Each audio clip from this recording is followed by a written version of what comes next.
Doolittle at the epicenter of human consciousness. We're at the center of human potential expression and appreciation for the environment. That's where we live here. We've been throwing this bullshit at each other for a couple of minutes before we hit the record button, so it's just got momentum now. Second cup of coffee. I've been working for 4 hours now. I've altered my pattern. I'm now worked 4 hours is my plan before I begin my day. Well, I can't remember what you were doing before. I was go online and see a certain number of people. Oh, I see. Now I've changed it to a timed exercise. And it's all right. Life is good. Life is moving forward. We're in episode 2087. How about that? How about that? I love it when you're chipper on when you start a meeting. It inspires me to create more mischief than usual, and therefore distract from the meaningful conversation more than usual. More than normal, right? Extraordinarily. Oh, very good. So what have we've got a couple of things on tap for today, if I remember correctly. But I don't know if you have, he has to take his notebooks. Dr. Brett is a fan of journaling, I guess you'd call it, right? I am, and it's like I was inspired this week because it's like it helps focus the consciousness.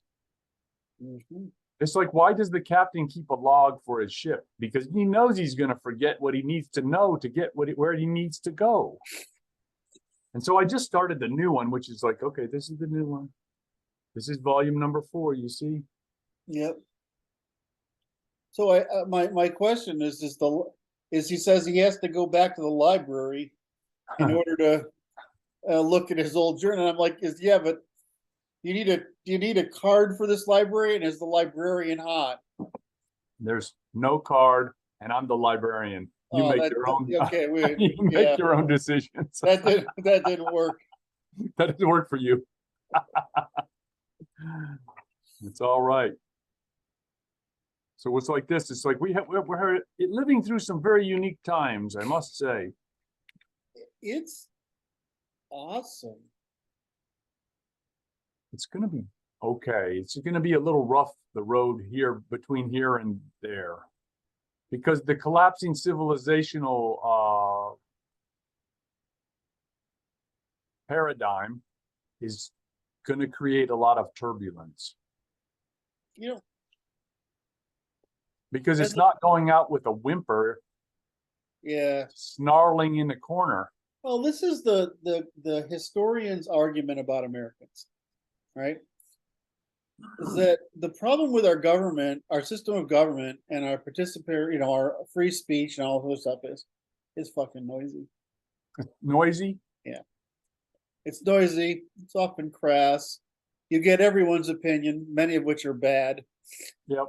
But surprisingly, we tend to adapt better than all other groups combined.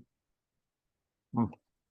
And so it's a little bit like having a bunch of rebellious teenagers, but eventually somebody figures the path out and gets there. So I'm pessimistic, but historians tend not to be. They tend to see you're pessimistic. What? What do you mean you're pessimistic? Well, I want to avoid a civil war. Okay, I think that's a good, admirable goal. Right. I mean, that's been my thing. It's going to happen. How do we stop it? Because I think this one would be really bad, and it would be really bad because it coincides with the other cyclical trends that are collapsing at the same time, largely all the effects of the exhaustion of industrialization and globalization and the marginal indifferencing of American power versus the number of potential enemies who can compete. So, I'm just looking at this as, well, there's a whole bunch of cycles that are, the demographic collapses, the strategic power collapses, the exhaustion. We're sort of at the end of the gains of the pre-war technological and scientific and conceptual framework. I mean, we have these things going on, collapsing at one time. And to me, I don't want to see it's like a fall of the Roman Empire is one thing, but the Dark Ages are another. And Right.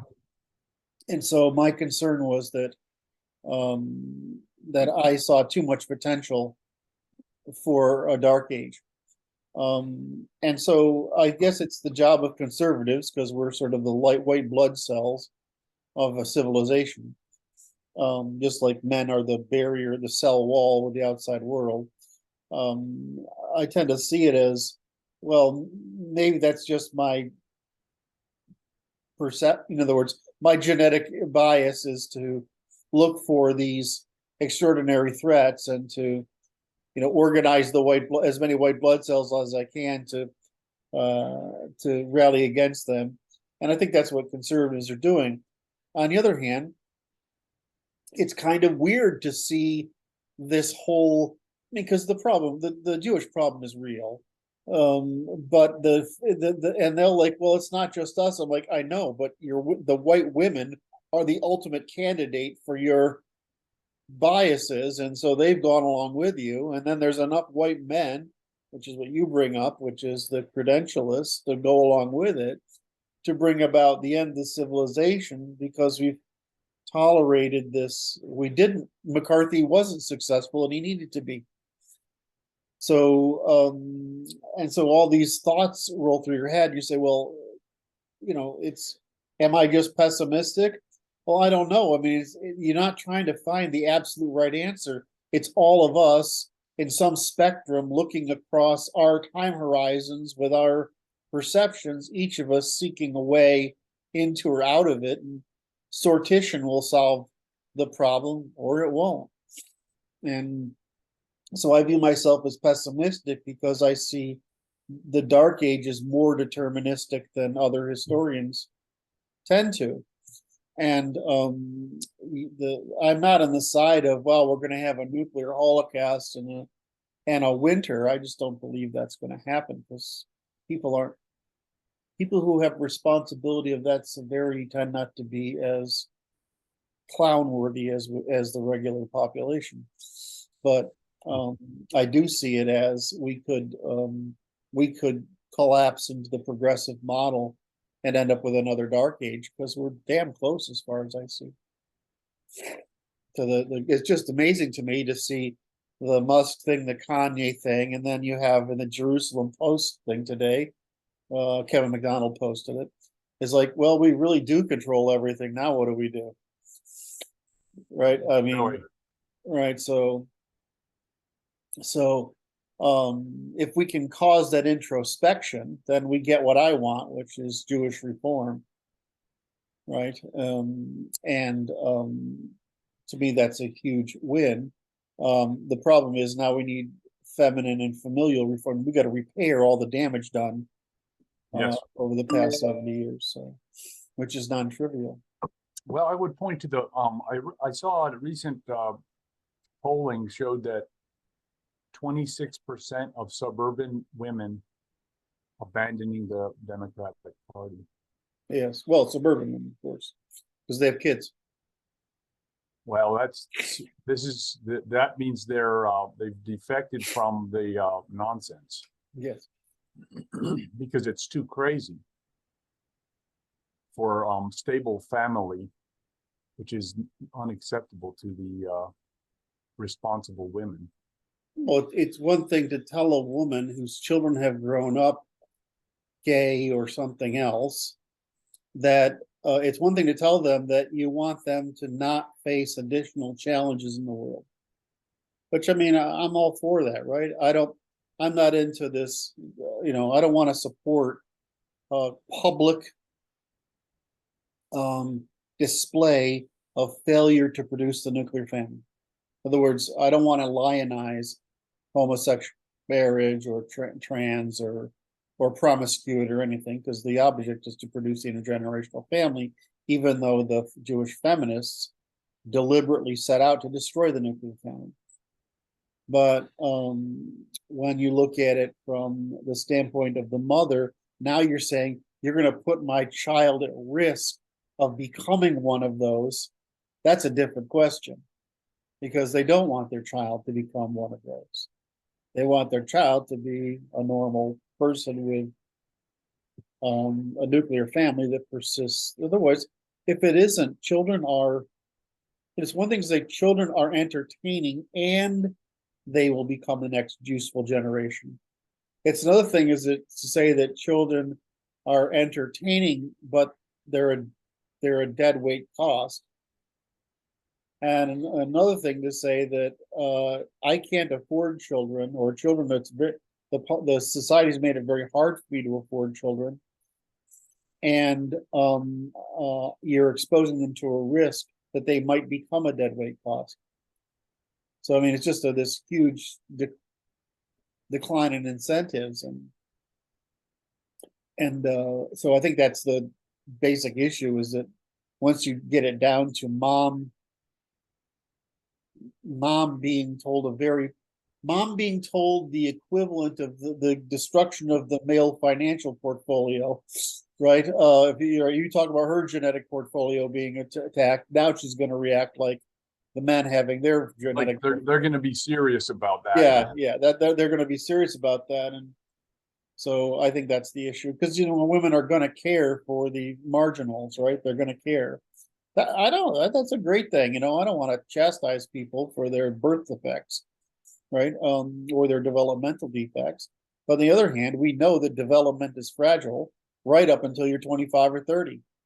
So don't bait people into hazard with things that take them out of the gene pool, or things that are irreversible, such as transgendering or something, when it's just a developmental problem that can be cured, like in most cases. I mean, you're not going to take these. I mean, I have a lot of experience with because I went the art business is full of gay guys, right? And so you get a lot of them. Some of these guys, I mean, they're like, their mother's like, well, we knew it too, right? Right.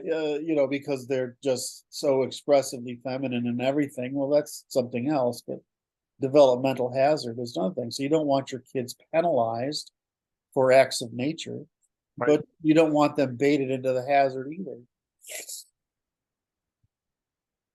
So they really overreached. I'm sorry, I went down a rat hole and I took you off. No, it's okay. So the issue is there's good signs of popular consciousness is reforming to avert violent conflict. Well, I don't know if they're smart enough to avert violent conflict. I think they're smart enough to say, wait a minute. That's, my tolerance is one thing, virtue signal is another. But if you end up in my kids in my pocketbook, right, I'm not okay with this. And so if you enter the woman's sphere of responsibility, she's going to react. Well, I mean, the problem is they've been interfering in our sphere of responsibility for 70 years. But, it's pretty hard when our women disagree with us. But when our women agree with us, all of a sudden we got license. Right.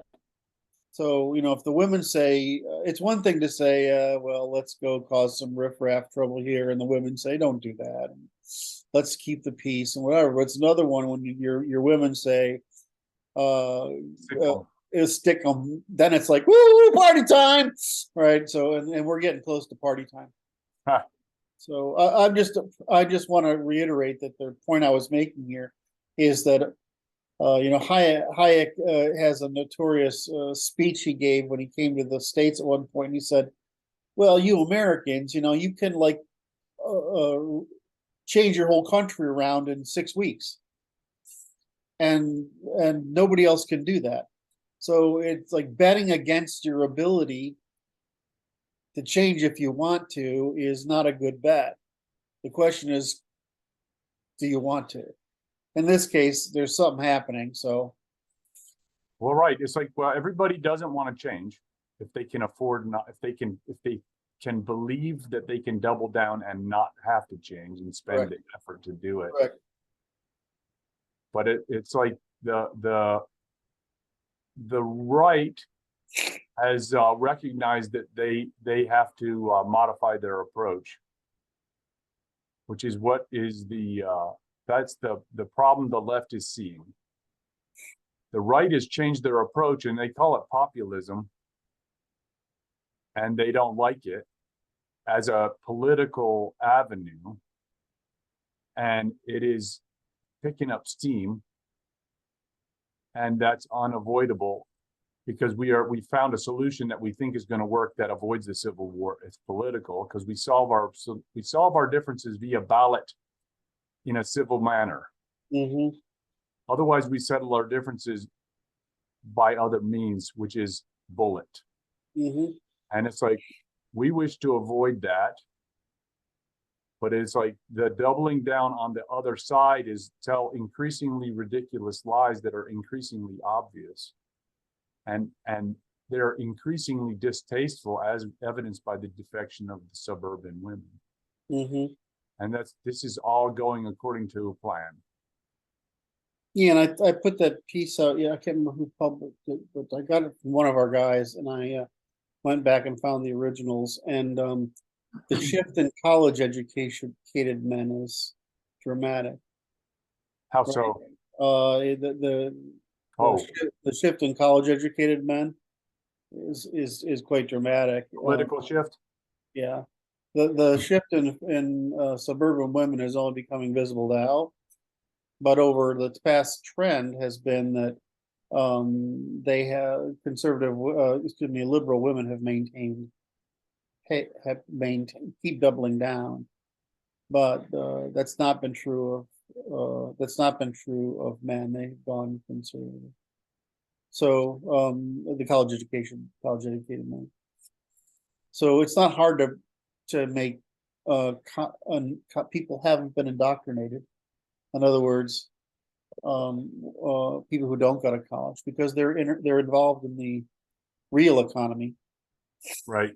Not the insulated economy. So they have real experience with people.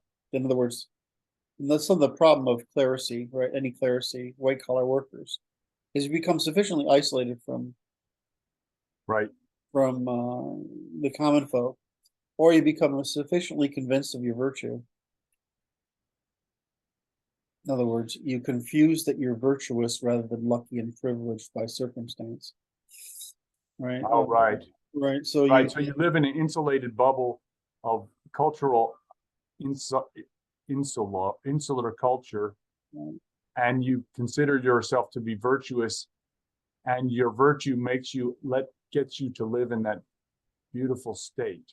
Right. And so the problem is we all justify our condition, right? Mm-hmm. And they're going to, you have these women who go to take, business or the fucking gut course stuff, and they get a white collar job, which is where women are most effective, right? In clerical work, clerical and communications work. And so you may now, and because the production has been shipped offshore, men don't have the same economy available to them that women have available to them to keep pace.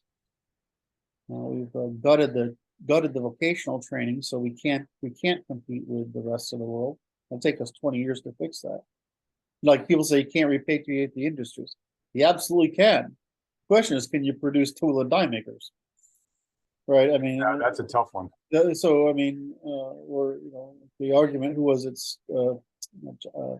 Who's the CEO of Apple? Tim Cook said, I could bring all the tool and die makers in America into this meeting room, and they have whole cities of them in China.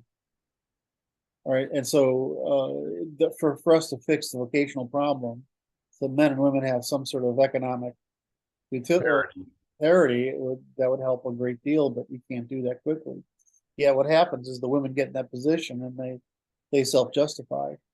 And the answer is that it's not you that's made this possible. It's an accident of time because the exit of time in an economy that's made your non-job a job, well-paying job, because most of these jobs these women have are non-jobs. I mean, they don't. They're. It's like the argument. Said this? Who said this? When you look at China, you look at these big industrial manufacturing plants, and you think they're Chinese. They're Chinese people working there, and it's in the Chinese state, but they're part of the American economy. Yes. Right, and so they're an extension of the American economy. Well, they're only an extension of the American economy because we don't have enough fucking people to produce the shit we consume. Right? I mean, it takes. Does that make sense? I mean, I think it's partly economical, which is it costs too much to employ the Americans to do it. So we'd rather have unemployed Americans than employ a bunch of cheap labor overseas. Yeah, I mean, we're talking about factories that have hundreds of thousands of work. I mean, the great example I read yesterday was it takes 2 hours to make 3 iPhones. Okay. Per person, right? So they work in shifts. And I think there's 10 stations. Okay. All right. So you just the per person is just an aggregate, but you take 10 stations in the process. So I mean, the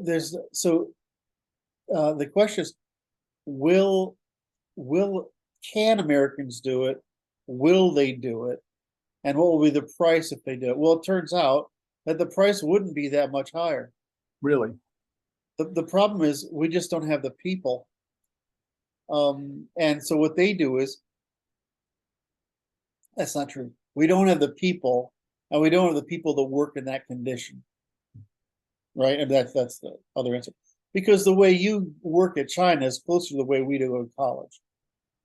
As you live in a dorm, right? And remember, I mean, we talk about you live in a dorm, right? It's maybe unheated. The toilets are outside, right? You live with 10 people in a room, and we think that's unlivable. But the answer is, compared to what they live like in the rice farming village in the interior, it's a fucking 5-star hotel. Right? I mean, they live in glorious conditions. They have money. They have plenty of food, right?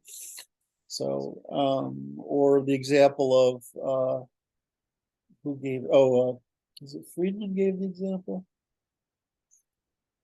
It was Friedman. He says, I ate in a hotel in China, and it was like, a $5,000 meal. Right? It's one of those places, right? And I asked the waitress how much she made. She makes $70 a month. Right? So the disparity is right. Well, our people won't do that because we'd have a civil war if that happened. That's right. Close enough as it is. Yeah. Right. So you can't make that happen. So what would happen? It turns out the price of the fucking iPhone wouldn't go up that much. The problem is you need the tool and die makers, you need all the plants, and you need some way to produce all that shit and produce all the fucking pollution that comes out of the way Chinese do this at the costs they do. They don't need to have a nuclear war to turn the place into an apocalyptic wasteland. They're doing it by runoff from their industrial processes as it is. Right. So as we talk about rare earth minerals, they're not rare; they're byproducts. But you got to the reason we don't like them is the environmental externalities produced by refining those byproducts. It's like we might as well be setting off nuclear, at least polluting the world with nuclear waste, right? So the problem is we actually can bring it back here, but we have to bring it back here over 20 years because we don't have the people. And if you look at it, why are these guys, doing what is it, fentanyl and all this shit? We've got plenty of guys capable of doing that work, especially if you gave them a willing job. So my argument beginning in the 90s was we're offshoring not only labor, but we're offshoring the knowledge and skills to do it. And while that might seem, and we're getting is cheap electronic components Yeah. instead of expensive electronic components. But if you look at how Germany does it with German manufacturers, it's expensive, but they're better components, right? I mean, they'll last longer. So what you're doing is you're producing stuff that has an 18-month to 36-month lifespan, instead of the German components that have a 25 to 40-year lifespan, and you're saying you're saving money. It's a poor accounting job. It's a poor accounting job, right? I mean, it's poor action of accounting. This isn't as true, by the way, because Germany's been fucked over just as much as we have. But when I was in college, German engineering was pretty awesome. Now, the Japanese imitated the Germans, and they did fairly well at taking over certain industries. But I mean, what's happened in Germany is they specialize in the automotive industry where they can compete for certain things, because the psychology of the German manufacturing is really more elitist, and the East Asian is really more satisfying their own market for cheaper things. But in any event, we can solve this. Is a solvable problem. It's just not solvable. Just it takes a generation. It just takes it's a generation. We took us 2 generations to fuck it up, so it's going to take us a generation to fix it. But go back to the original problem, which is male-female differences. I mean, so how do you fix male-female mating strategy when the economy gives women gives these mal-educated but indoctrinated women clerical non-jobs that pay well, and the men are not able to get in production jobs, which would be equal peerage, and so the sortition problem is. So there's a one of the other so there's an economic problem there that we've just discussed. There's a cultural problem which is becoming increasingly obvious to increasing amounts of people, that they view it as the culture wars, and there's like increasing defection from the public schools and increasing homeschooling going on, which I think is also a positive sign. Well, I mean, it's we have to stop talking about this as a culture conflict and talk about it as a religious colonization. Wow, that's very interesting. It's a religious colonization. So it's not culture wars. It's a religious colonization by a new cult of a new clerisy with a new false promise, and that this cult, like the Christians, has been successful at capturing women, which is successful enough to attract men who can make use of women such that they get political power for it. Just doing the same thing they did in Rome. So you do the same process over and over again, is you have a religious conversion. And what you're seeing now is the equivalent of Eastern Roman Empire dictating Christianity, is being dictating woke. So what you saw is the FBI stuff that came out of the House committee yesterday, the House against the FBI, is that the FBI's become a wing of the new church, which is that they're trying to use every excuse possible to put down what we call conservatives, which means European rule of law, sovereignty, reciprocity, producing universal responsibility, and a government of distributed autonomy. Right? So they're trying to reverse it and produce a new clerisy that, by generating conflict, generates demand for authority, which the new clerisy will supply. So it's a religious conversion. If it was done under the name of Islam, it would be we would say that's what it was. If Islamists started marching through our institutions, we'd identify it as a religion. But because it's a pseudoscientific religion, we're not categorizing the problem correctly. That's correct. I agree with this assessment, which is interesting. It's a rebranding of religion as a non-religion. Correct. I mean, I mean, there's one thing, Judaism's a religion. Um, Christianity was an invasive religion, and Islam was a political model built from that religion, right? It's a full political model built from it. Whereas Christianity was a competitor, Islam said is a complete takeover. Well, I mean, we look at Marxism, neo-Marxism, postmodernism, PC woke, anti-male, anti-feminist, whatever, anti-male, anti-Western, anti-whiteness. It's just a repeat of the Christian destruction of the ancient world by the same method, which is the production of a clerisy that sells false promise to women who are desperately in want of it for various biological reasons, who then provide a body politic sufficient for men to take leadership of, which then, in other words, gain power by, which attracts other men to gain power by, and this becomes the competing power structure from below that is in opposition to the power structure from above, which is military. So I mean, it's clear what's happening, and so what we call it a culture war, we're just creating a false equivalency that grants it higher value. It's not a culture war. That's it. So we're going to that's a shout out to E. Michael Jones, who makes Culture War magazine. Yeah, it's not a.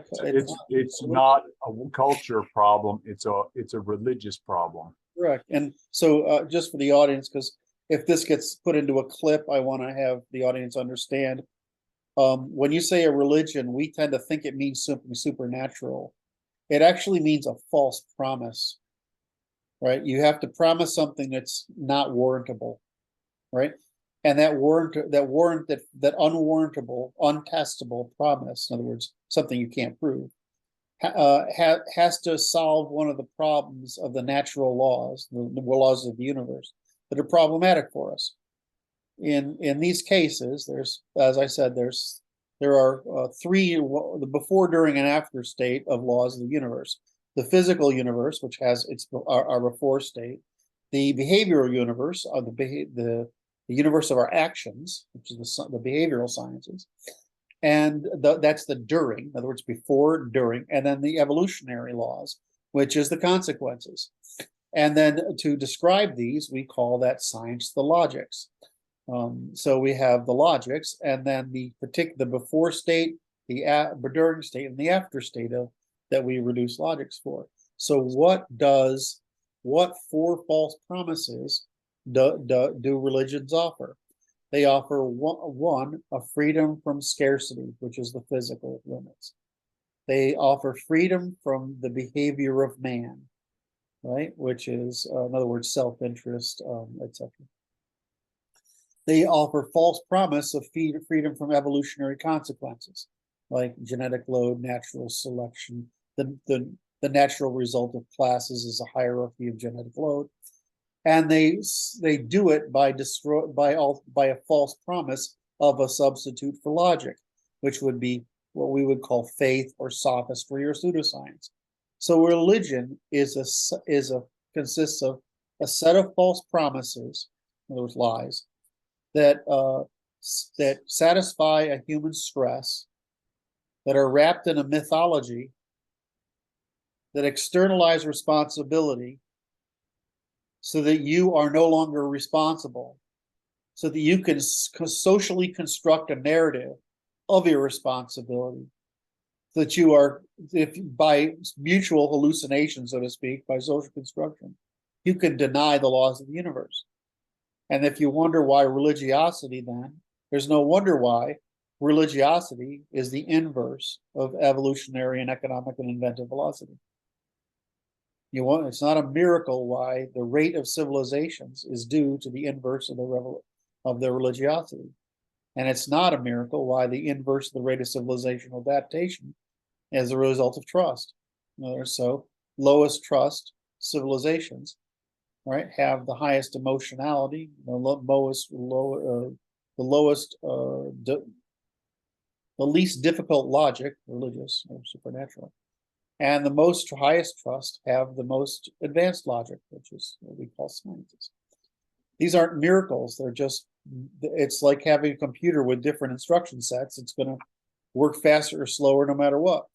So the correct framing is that we're being colonized or converted by a hostile religion that offers false promise of scarcity, the nature of man, the consequences of our behavior, and the violation of logical laws. So the supernatural era happened in the age of supernatural religions. Well, the pseudoscientific era happened in the rise of response to the Industrial Revolution and the rise of empiricism and science. We think fundamentalism's always been here, but it's not. Fundamentalism is basically a 1700s and forward reaction to the rise of empiricism, just like the Abrahamic religions are a reaction to the rise of Greek reason, because these things stop letting us falsify our social constructions, our lies that relieve us from the stress of responsibility of competing against nature and man and the real world. It's just responsibility evasion. That's okay. It's okay if we say I understand why you would want to avoid responsibility, because you don't have much control. So Right. why not say I don't have it? But it turns out you can have responsibility as a group. And part of the responsibility of the group is bearing the cost, is you developing the trust so that you can bear that cost together, right? Despite the hostility of God's laws. Well, that was a worthy quote. So Because it's like, but the question would be this, Kurt: do you think that it's possible to make a case in court of an existing court that this represents an institution of religion? religious institution by the state? Yeah, of course you can. I said that this is what we want to engineer. We want to do what the left has done, which is we want to, in other words, there's a couple of ways of attacking the problem, right? We can attack the problem incrementally from the bottom by by legislating free speech and ending canceling, then using that as the next bridge upward. Or we can start from the top down, which is say this is a hostile religion. This is the definition. The Supreme Court got religion wrong when it answered Marxism the first time. In other words, because it did get before the court. When was that? I can't remember, unfortunately. Can't do it off the top of my head. And I spent about an hour looking for it, and I'm like, I can't find it again. It just there's so. But it was a court decision. Yeah, the court said that it doesn't include. There's no supernatural, no God, so it's not a religion. I'm like, that's not the qualification of a religion, right? That's our local interpretation of religion, but that's not a scientific definition. I gave the scientific definition of religion: the sedation of our inferior neuroticism due to anonymity produced by scale, and the necessity of providing a system of commensurability that produced the social construction that produced group tolerance for the environment. So I mean, that's just sciencing it. So the problem is we haven't brought this to the court, and we haven't done a class action of this nature to bring to the court to say that this is a religion and this is a constitutional issue, and we're specifically trying to get it to the court because we believe enough of the state has been captured by this religion that only the court can solve the problem. I don't believe the legislature can solve the problem. And part of the reason I don't believe it is because in order to make that case, the legislature would have to contradict the religious amongst us. In other words, it would have to provide a scientific explanation of religion sufficient that it might offend the religious. And so the legislature is off the table for producing a positiva method. However, since it's in the Constitution, all right, and there's a remedy. You have an excess of remedy. So that's the opposite direction to take the problem. It's not. I don't see why. I mean, the court would at least understand the argument. Would it have the courage to decide it? It's really interesting, because what you would end up having to say is that you'd have to disambiguate Christian values. right? And another to say, well, how do we know these aren't religious values? I'm like, well, because we've Germanized Christianity and the church has done such a thorough job of creating natural law that the 5 principles of Christianity are in fact the scientific solution to the problem of cooperation at scale by maximization of the production of trust. So there's no alternative to, you can say Christianity is framed mythologically, but you can't say it's unscientific or counter to the Constitution or the natural law. It's not. What you could say that arguing Christian fundamentalism in court is contrary to the law, but you would not be able to say that the teaching. In other words, it's the question is whether Scripture is conveyed as parable or as fact. Once you say it's conveyed as parable, and you show that the science underneath that parable is correct, then the answer is, well, it's just parable and it's not false. The problem, or at least the falseness conveyed in Christianity, isn't in the New Testament. Right? I mean, it's not in Mark, Matthew, Luke, right, and John. I actually can do that off the top of my head before. I'm such a Catholic, because we don't learn the Bible in Catholic school, right? We learn dogma, right? But you don't read the Bible. That would be a waste of time. You might read letters to the Corinthians, all right, and stuff, because that's part of dogma. But you don't read the Bible. That doesn't make any goddamn sense. That's all full of nonsense. I think it's fucking hysterical. I like how it causes you to break into profanity. It's just the absurdity that we humans go through just never. It's an endless source of humor. Well, it is. It's contortions. It's the contortions of the worm on the hook, sir. Yeah. It's like, how do I get out of this mess? Yes. That's all it is, because it's like this predicament is awful. Well, I mean, as I said, I'm firmly convinced. Again, I have no problem believing in God, and being a scientist is not a problem for me because I don't have to know. Right? That's right. The science is what it is. Believe in God. I don't fucking know. So that's the way I look at it. But I mean, I'm firmly convinced God woke up and said, evolve to the universe, and went back and took a nap, and he's waiting for us to do something useful. Oh no, he got up and said, oh, you guys, he got up to take a pee and saw what was going on. He sent Jesus down to say, here's how you fucking idiots, here's how you solve this goddamn problem. Right. And then he went back, and he's just waiting for us to do something useful. It's sort it out a little bit. Yeah. And so God's laws are not, the universe doesn't give a shit about us. No. It doesn't care at all. So does God care about us? I don't know. I'm sorry, I missed that. Does God care about us at all? Well, in the sense you care about your sixth cousins. You don't want them to suffer too much, but they're not your responsibility. Does Jesus care about us? Absolutely. So I mean, I'm all into the Jesus thing. I'm not. I mean, as for God, I'm not sure our Aryan ancestors didn't have a way better handle on God.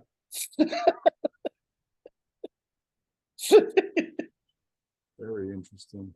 I was trying to get a reaction out of you with that little rant there. No, I understand. It did just fine. I didn't get any. It's fairly accurate. I'm like, that's about how it is. The world is coldly indifferent. It's like, we're going to colonize space. Space? Okay. Space is basically a irradiated wasteland with nothing useful in it.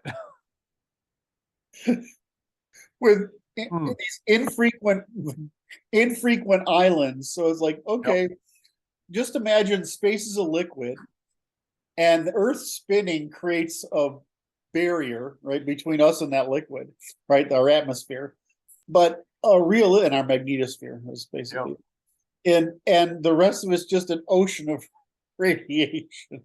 What do you call? What is that? What is that? Just imagine green goo that's radioactive waste. It's radio. The rest of and so there's a few planets that are not that managed to escape becoming radioactive waste. And I'm like, yeah, and okay, well, let's take care of this planet and each other, and That's a good start. try to get there. But hokey religions that create new dark ages by giving a false promise that you can get out of God's laws are not really helping anyone. They're sedating those people who feel it's unjust that the laws of nature aren't in their favor. They're sitting on the planet doing this in the dust. Yes. At God. Meanwhile, we white guys who most accurately discover and adapt to those laws are called the demons, for as if we invented them rather than discovered and adapted and took advantage of them, which I think is like it's like they live under the illusion there's some fucking alternative. There's no alternative. we don't there's no gimme. Social construction may make you feel better, but so does heroin. If you're just that doesn't tell you anything. It's like, which needle? Where are you getting the needle from? Words? That's right. Or from chemistry? I mean, it doesn't. There you have it. All right. Social construction is truly the opiate of the people. That's it really is. Yeah. Going after Marx. Well, he was right. Religion's the opiate of people. He was just creating a new religion. I'm like, I don't. You mean right. Supernatural religion is an opiate of the people, or do you mean pseudoscientific and sophomoric religion? I mean, I was having fun yesterday. Right. What? Go ahead. It was fun yesterday because I'm just on a tangent. I'm like, I don't remember which personality traits lead to female bias for magical thinking. Like crystals and horoscopes and fortune tellers and all this other stuff that relies on basically reading. What's the neuroticism? Fourier effect? It's the Fourier effect, which is if you give 100 people the same horoscope, but tell them it's for their right, they will all find themselves in it, right? So I mean, it's just the human ability to freely associate and personalize that which is totally random. So it's a form of neuroticism. Yeah, it just that's good. The actual underlying trait is, like usual, is for agency. It's for impulse control. Impulse control. There you go. And neuroticism amplifies it. So I'm gonna tell you a story. Okay, I'm gonna wait for this one. This is a medical education story. So my associate and I we did our first 2 months rotation at the same family practice. Can I just say something before you get there? Because I forget it. Well, that's why chicks with purple hair into crystals and astrology are easy, because they have poor impulse control. Anyway, now that I've said that, that's a data point for the guys. That's a data point for the guys, because it's absolutely true. It's absolutely true. You decomposed me again, sir. That was the idea. Anyway, it worked. So but it's like this. You off. Go back to your story. So the preceptor was the owner of the office, and she told this story. She goes, "Here's how you can tell. Count the rings." Oh my she God. says, if you see more than 4 rings, that's a neurotic person. Yes. And I'm like this, so I spread that wisdom around. So my business associate got the same story some years later when he was the student there. But it's like it bears fruit. It's like you just count the rings, and it's neuroticism. And it's like, what does that mean? They're into and I don't know if the impulse control goes with that. You know what I mean? But it is. It's just two sides of the same, two sides of the coin. Yes. Impulse control is the lack of it, and the neuroticism is the energetic attempt. So they're basically both there. But go ahead. Yeah, neuroticism is what we're going to worry about. It's impulse control. That was good. So the ring, but I went to art school. Yes. And I always tell people, I was just, if I'm ever going to get divorced again, of course I did, but I wouldn't do it today, is that you just go to join anything artsy at all. It doesn't matter what it is, and you're going to get laid every day. This is how it works. Like shooting fish in a barrel. It's like hot chicks going to a club, you know, hot chicks go into, what is those meetings where they go and they dress up as cartoon characters, you know, nerds play video games and like Star Trek. Oh, okay, like a Comic-Con. Right. So, you know, just be, you don't even have to be hot, just be female and not be revolting. And it's shooting fish in a barrel. You know, it's the same thing with artsy chicks. And it's a lot of value. It's like you get back to the fact that it's not clear that sane and intelligent women are an asset.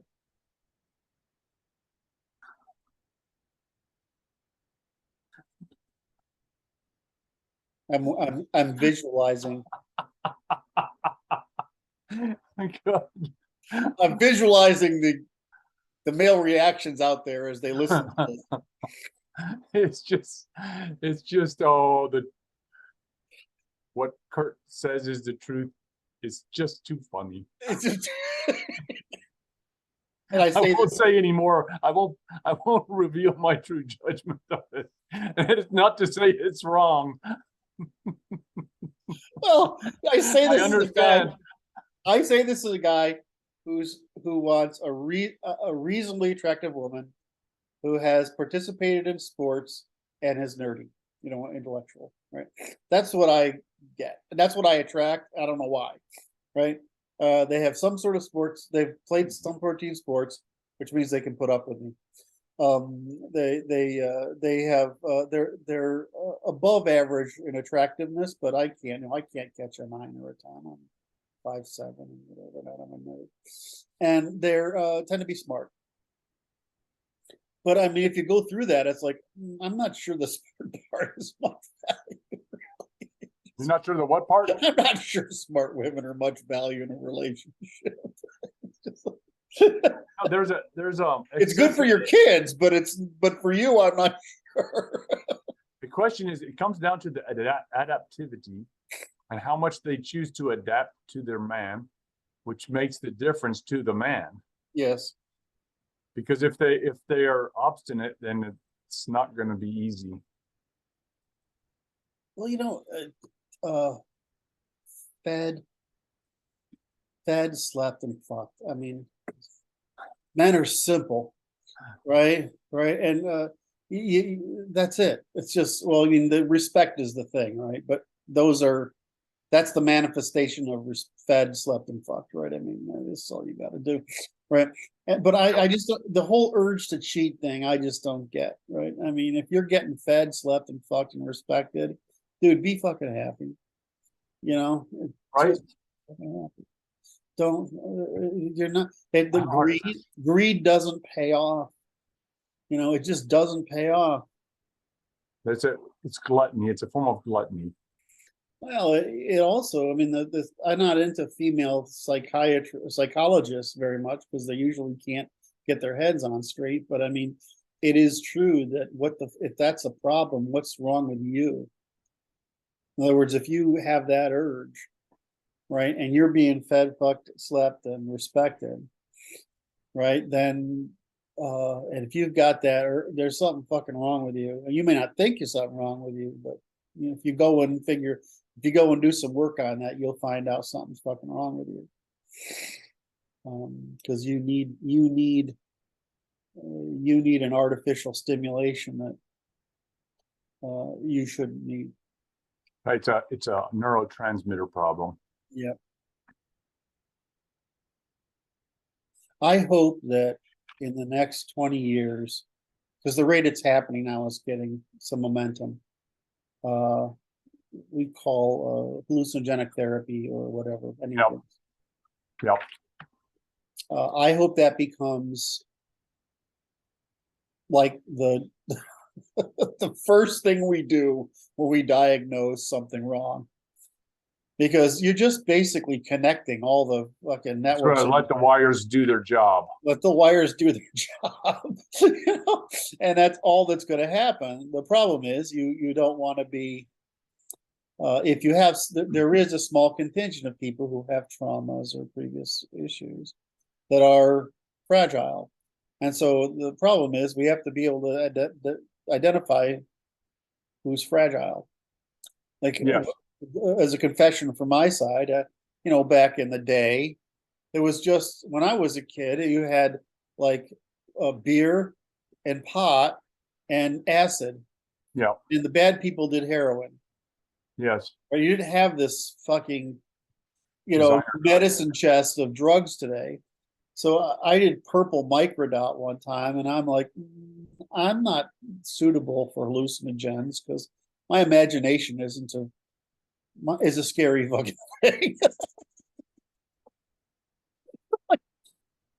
Yeah, I'm not into this, but that's partly environmental, right? You've got to control the environment, right? You have to feel what we call safe and secure. That's right. Around friends, and the way they do it in the therapy format, in the chair with the big monitor and whatever, that seems to be working with ketamine. So if we can, my view is that we can just let the neurons do their work. Right, it might take 5 sessions, but That's nothing. yeah, that's nothing. I mean, They found great great results. They were doing this. Timothy Leary was doing research back in the 60s, and they took prisoners, and they tripped with prisoners, and they reduced the recidivism rate by tremendously, because it repaired the damage that caused them to exhibit antisocial behavior. How about that? Yeah. And they stopped doing it. But it's like this. Yeah, that's not interesting to the people who want to make bigger prisons. True. And it's a little bit, unless you have, I mean, there's a big difference in what we understand just between 2010 and today. Yeah. I mean, that's only 22 years. I mean, 12 years. And if you look at 2000 today, that's only 22 years. I mean, what we know in that time period, compared to what we knew in 1980 or 1960 or 1940, I mean, it's vastly different. That's right. So once you understand what's going on up here, it's not mysterious anymore, right? You're just basically saying that we're going to increase connectivity between brain regions, right? And you're going to get some weird effects, because if you're visual out here, which was always affected, right? People do this. Well, I mean, but you got to forget that's like a very easily understood thing. But the same thing has happened to meaning, right? Connecting and whatever. And so a lot of we focus on all this really difficult thing like cognitive behavioral therapy and word therapy and other words. But I mean, really, those are just really primitive ways of do the same thing. Do the same thing when, if you can put somebody in that state, like in my ideal world, I would want to hear a hypnotist's voice. Yeah. While I was doing it, who would control the frame. In other words, get you into it and get you out of it. And so I would want to hear that. But I mean, I can't. I mean, that's a fucking recording, right? I mean, there's some variation in your body mass because of your ability to absorb the chemical and burn it off. But if that was, some people don't. They just want to let it happen free, and some people want to be around people that they feel warm and fuzzy with, right? I mean, but I just see it as hopefully we'll get to where that is much, which is, it should be inpatient, the equivalent of inpatient surgery, right? Okay. You show up, you do a thing, take care of you for a few days, right? And you go away again. You go away. So it'll be out like an outpatient. It's almost outpatient. Is that the right word? It will be an inpatient, because it's like you would come into the place, a nice retreat, hang out for 3 days, and then you're done. Right. and then come back in a month or 2 months or whatever the time frame is. So you get short stays of a very controlled environment. Well, heck, the ketamine places, they send you home at night. Right? So that's almost outpatient surgery. Right, that's what I mean. It depends, right? But there's people there's a difference between people who have programming problems and people who are broken. There really is neurological disease, right? Yes. Right. So it's not like you're going to fix that, but I just would like to see that happen a lot faster, because it's pretty obvious the guys in the 60s were right. The problem is they were part of the counterculture, which got them, they reduced the trust factor so much that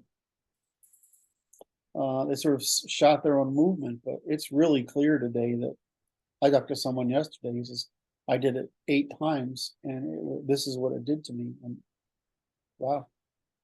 He's a very articulate person. And I met somebody in Boston who runs these little things. Yeah. And it's a woman, which is interesting. And it's the same thing, is that the mindfulness that results from allowing you to reprogram yourself, because homeostasis will drive the behavior. Right? Does that make sense? Your desire for homeostasis will drive the correct rewiring of your brain, unless there's something so broken up in there that it tips you into schizophrenia, which is the problem. Because a very fragile person can be tipped into psychosis or schizophrenia. That can happen. So, how did we get on this fucking topic? That was a sidebar. You were talking about how rings on the finger. We were talking about neuroticism and impulse control. Right, and then we got into our intelligent women of value, and then they got the relationship thing. And I'm just trying to start, you got to give the guys fodder. If they're going to listen to this shit, right? You got to give them some candy right along the way in order to make them feel good. That's it. It's funny too, because we do have a women's angle to the movement, right? And they stay separate because the mean boys ruin it for them. But they're awesome. These women are awesome. I absolutely adore them, all of them. And they're completely sane, and they're completely feminine, and they like being feminine, right? They like masculine men. Well, it must be like shooting fish in a barrel for them. It is really, because basically it's not only that, is their field of choices. This is really interesting. Their field of choices isn't built on just impulse. Right. It's built on understanding of themselves and others. And so they have a huge field of males to select. There's a huge field of guys that are. Yeah. That's right. And then you see the opposite, which is the 80-20 problem, or 80 or 90-10 problem in the dating market, where the problem is the supply of women who are attractive, at least during their fertile ages, is not scarce. That's right. It's not, it's not a scarcity problem, especially when fertility itself is the value. But even above average women, right? The problem is women, they don't have. What do? They put on makeup and dress, right? But guys have to go out and build a career and stay fit and. Right. So those guys just plow through women who can never have them. And all they just do is trade down to 23 to 25-year-olds. Right. And they treat, and this is the problem. Like I realize I would like to understand this from some of these guys. I got to talk to some guys like this, because I used to be in a community where there were men who plowed through women, right?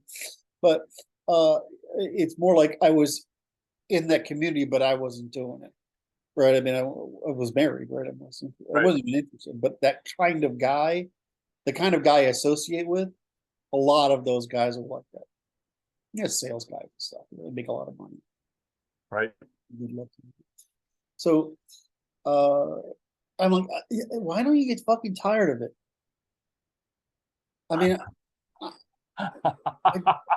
That's an interesting question, isn't it? I look at it as neurochemical. I did. I mean, when I was dating, I just got tired of it. I mean, I don't enjoy the game, right?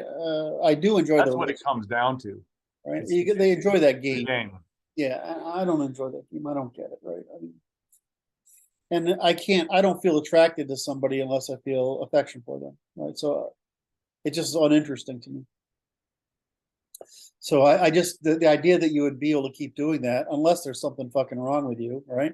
Which was, but yeah, I think you're right. It's just the interesting part is the game.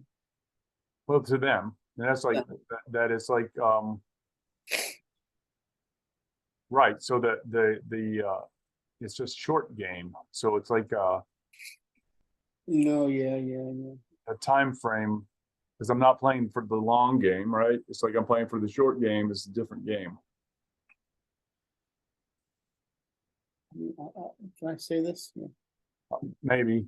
They're all the same.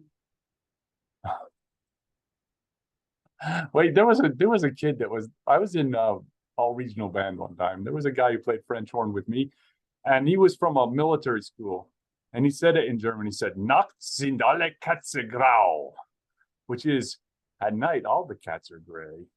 Yes. I think that says the same. It is what you just said. All the same. And it gets really tedious. I don't know. The other thing is that this is going to be interesting. Is this a line I can cross? I'm gonna finish my coffee. Is that there's a certain thing about how women bond with you, and a certain way to make women bond with you, right? Yes. They're wired the way they are. Is that the first time you have sex, you have to basically blow them away, right? And the second time and the third. If you do that, it's like they call it being dickmatized. Right? And it works. I learned this from somebody, but I learned it young. And it absolutely positively works, like every fucking time. But I bet the problem with a lot of these guys is they just, it's for them. Ah. Right? They're just. So anyway, I just don't get it. I don't get it. I love women, but not in politics. No. That was a good segue. All right, so I was, I had the urge to run. I had the opportunity. urge to run with that into every gutter that was available to my imagination. Yes. And I feel your impulse control is remarkable. I controlled my impulse with some small bit of effort, mostly because I was imagining your reaction. I'm thinking, okay, he's gonna. That's too much. It's gonna melt.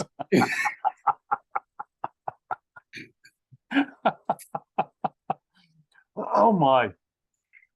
Now I want to go back to this religion state issue. Okay. Church state issue. And it goes to what I would. I prefer to talk about sex if I can. We have to really. I know. Okay, well, all right. This is for public consumption, sir. Oh, all right, okay. And there's no whiskey and there's no cigars. Now, this church state issue that we were talking about it before, religious colonization, and it goes to this thing that I've written on my previous page of my notebook. I called Lindsay's error. Yes.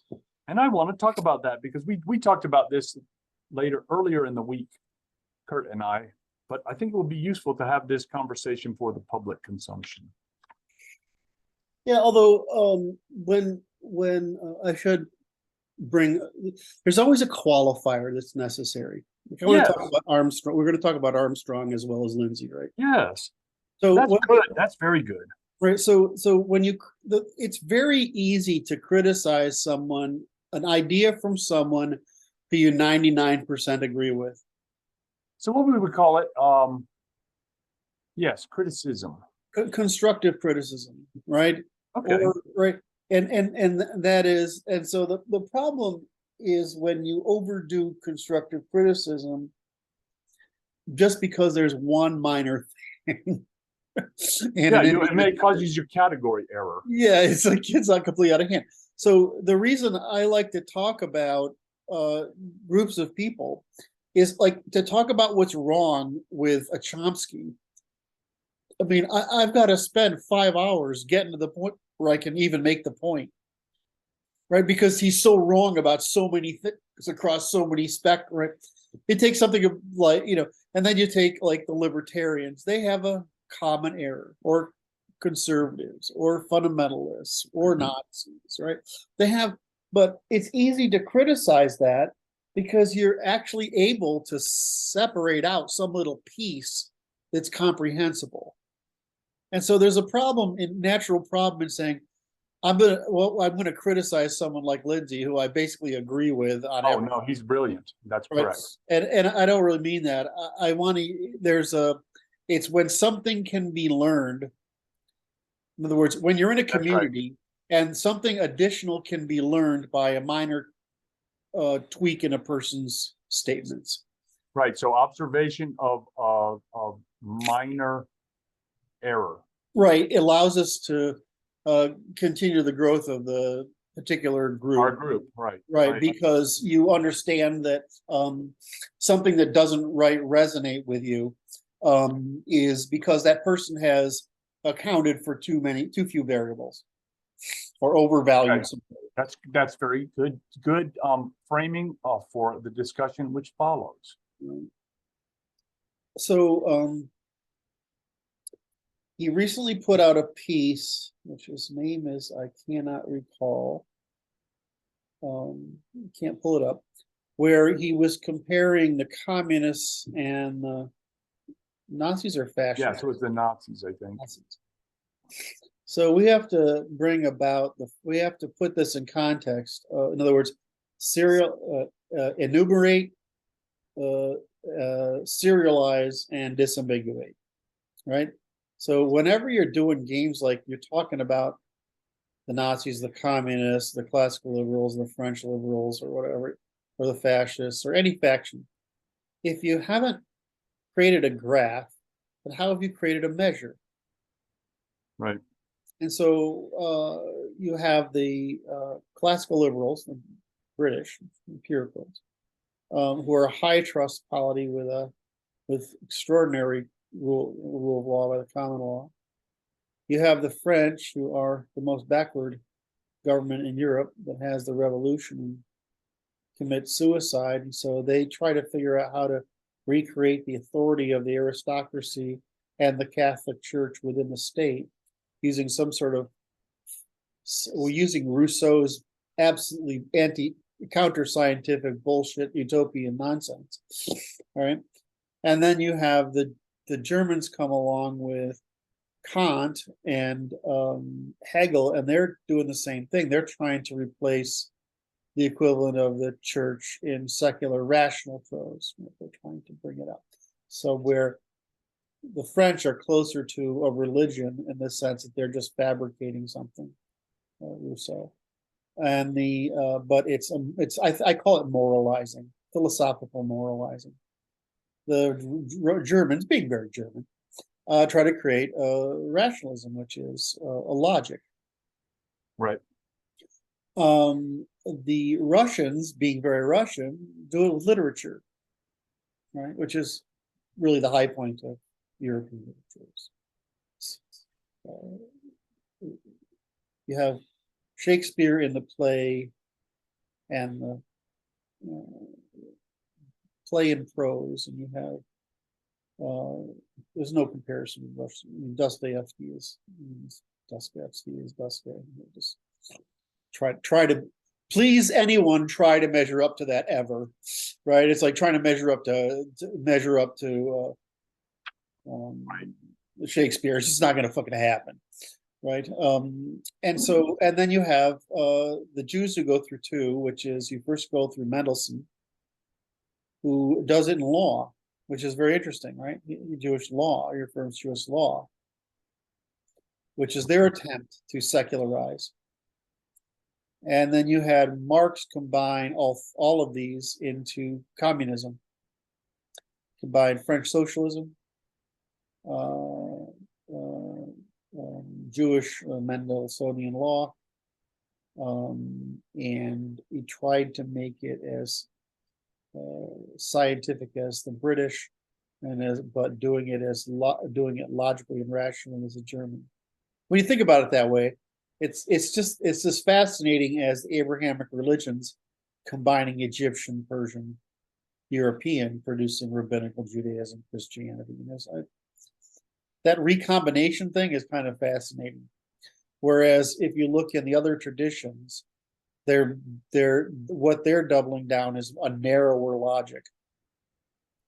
Right? Does that make sense? The different logics that the Jews combine is very interesting, or the Semites in general combine, is a different thing. This attempt to create a monopoly is different from the particularism of the British, the French, the Germans, the Russians, and the Mendelssohn's generation in Judaism. Mm-hmm. And so it's just that once you start looking at that spectrum, that creates the framework for understanding anything that follows. But what's fascism? Fascism is the nationalist version of communism. Yes.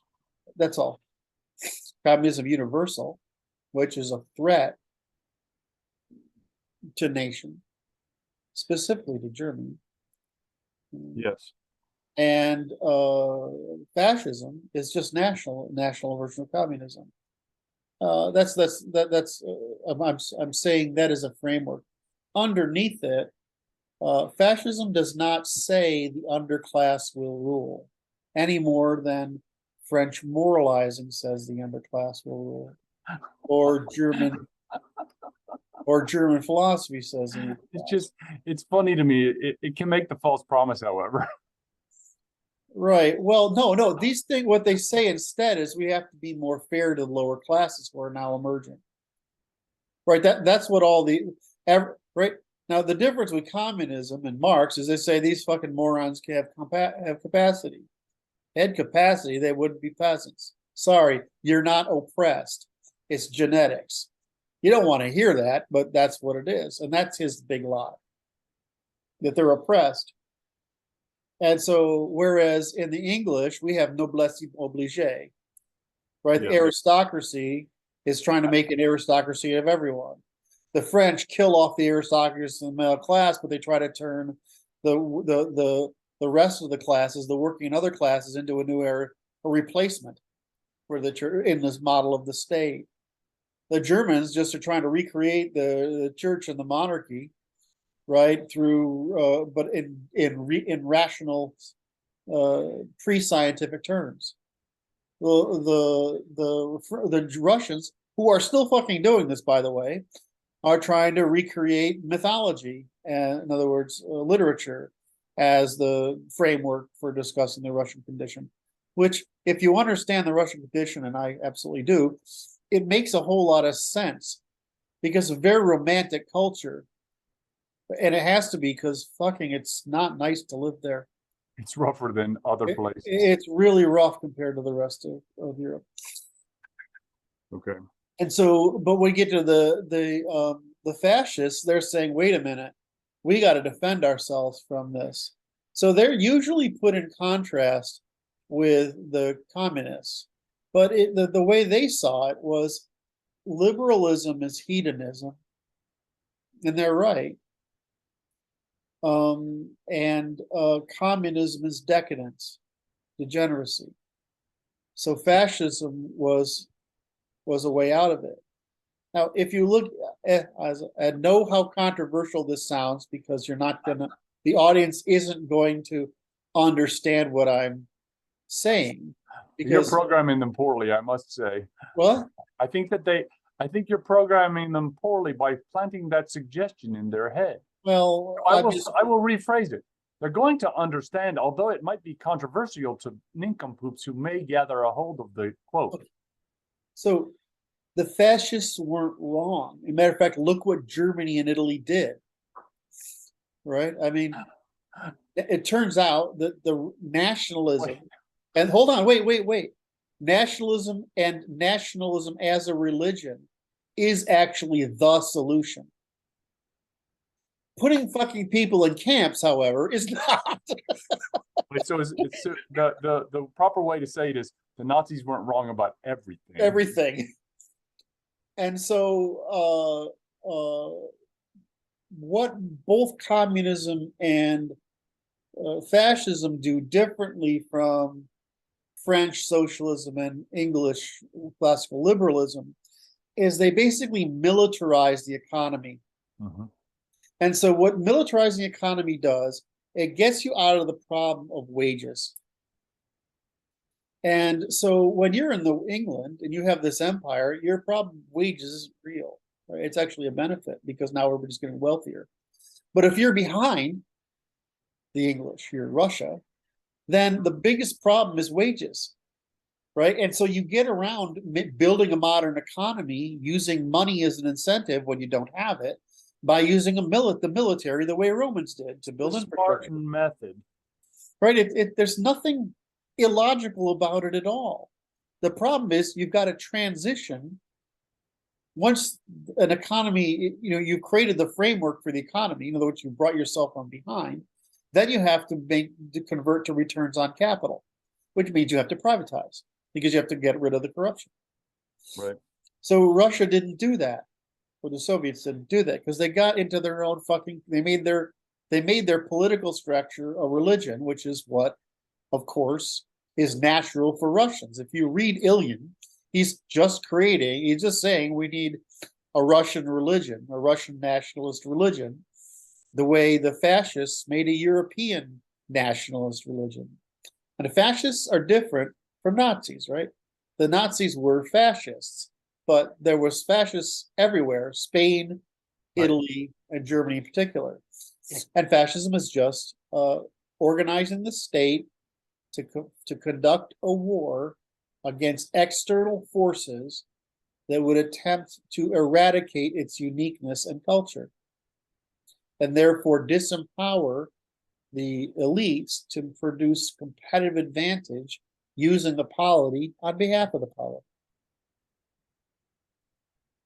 So when I look at the fascists, I'm like, well, the China is fascist, but they fucking blew it, which is they use the. So what the Chinese learned from the Russians is you've got to use this capitalist thing, and so they did. The problem is they did it worse than the Russians, and because where the Russians used a military labor force, the Chinese used a capital labor force or a capitalist-based labor. They used incentives, which built up debt, which really isn't that big of a problem, really, in the sense of it. But what they did is they put Xi in power now to become nationalist, right?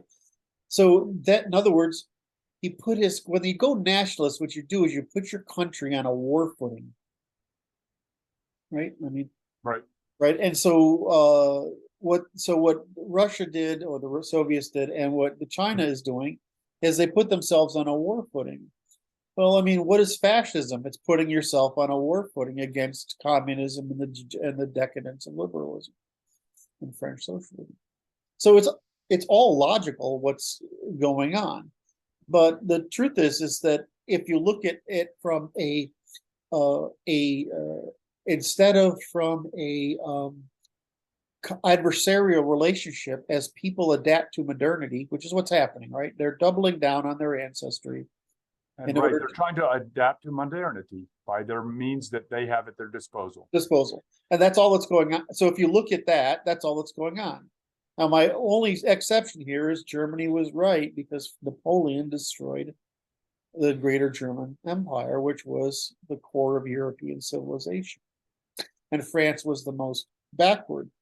But because industrialization worked its way through Europe from Holland and England into France and into Germany, and then didn't really make it very far in Eastern Europe and Russia. I mean, that's the problem. Is that, of course, the Germans got sort of hung up on the fact that federations of monarchies can't conduct war under the same utility that France can. France has lots more people, and Germany's less able to concentrate forces. Capital, just the way there's a lot of Europeans, and we have trouble concentrating forces against Russia and China in particular. So China is just 1.4 billion people, and there are 750 million white people, right? Something like that. So we're half the population. And sure, only 200 million of Chinese people live outside of abject African levels of poverty. But what they're able to do is take all the resources from those 200 million people, and because they don't have to pay world market wages, and they can devote them to military expansion, right? So what did China do? Of course, it tried to expand its force before it was the level of development necessary. But if I look back at this spectrum, that's all understandable. We're trying to adopt to modernity. Well, I mean, but what's the culture you need in order to hold a nation state within a federation that binds its people with loyalty, producing the maximum mixture of top down and bottom up? There was public and private economies. It's fascism. I mean, the science says, and pretty obviously, that the fascist model is actually the optimum.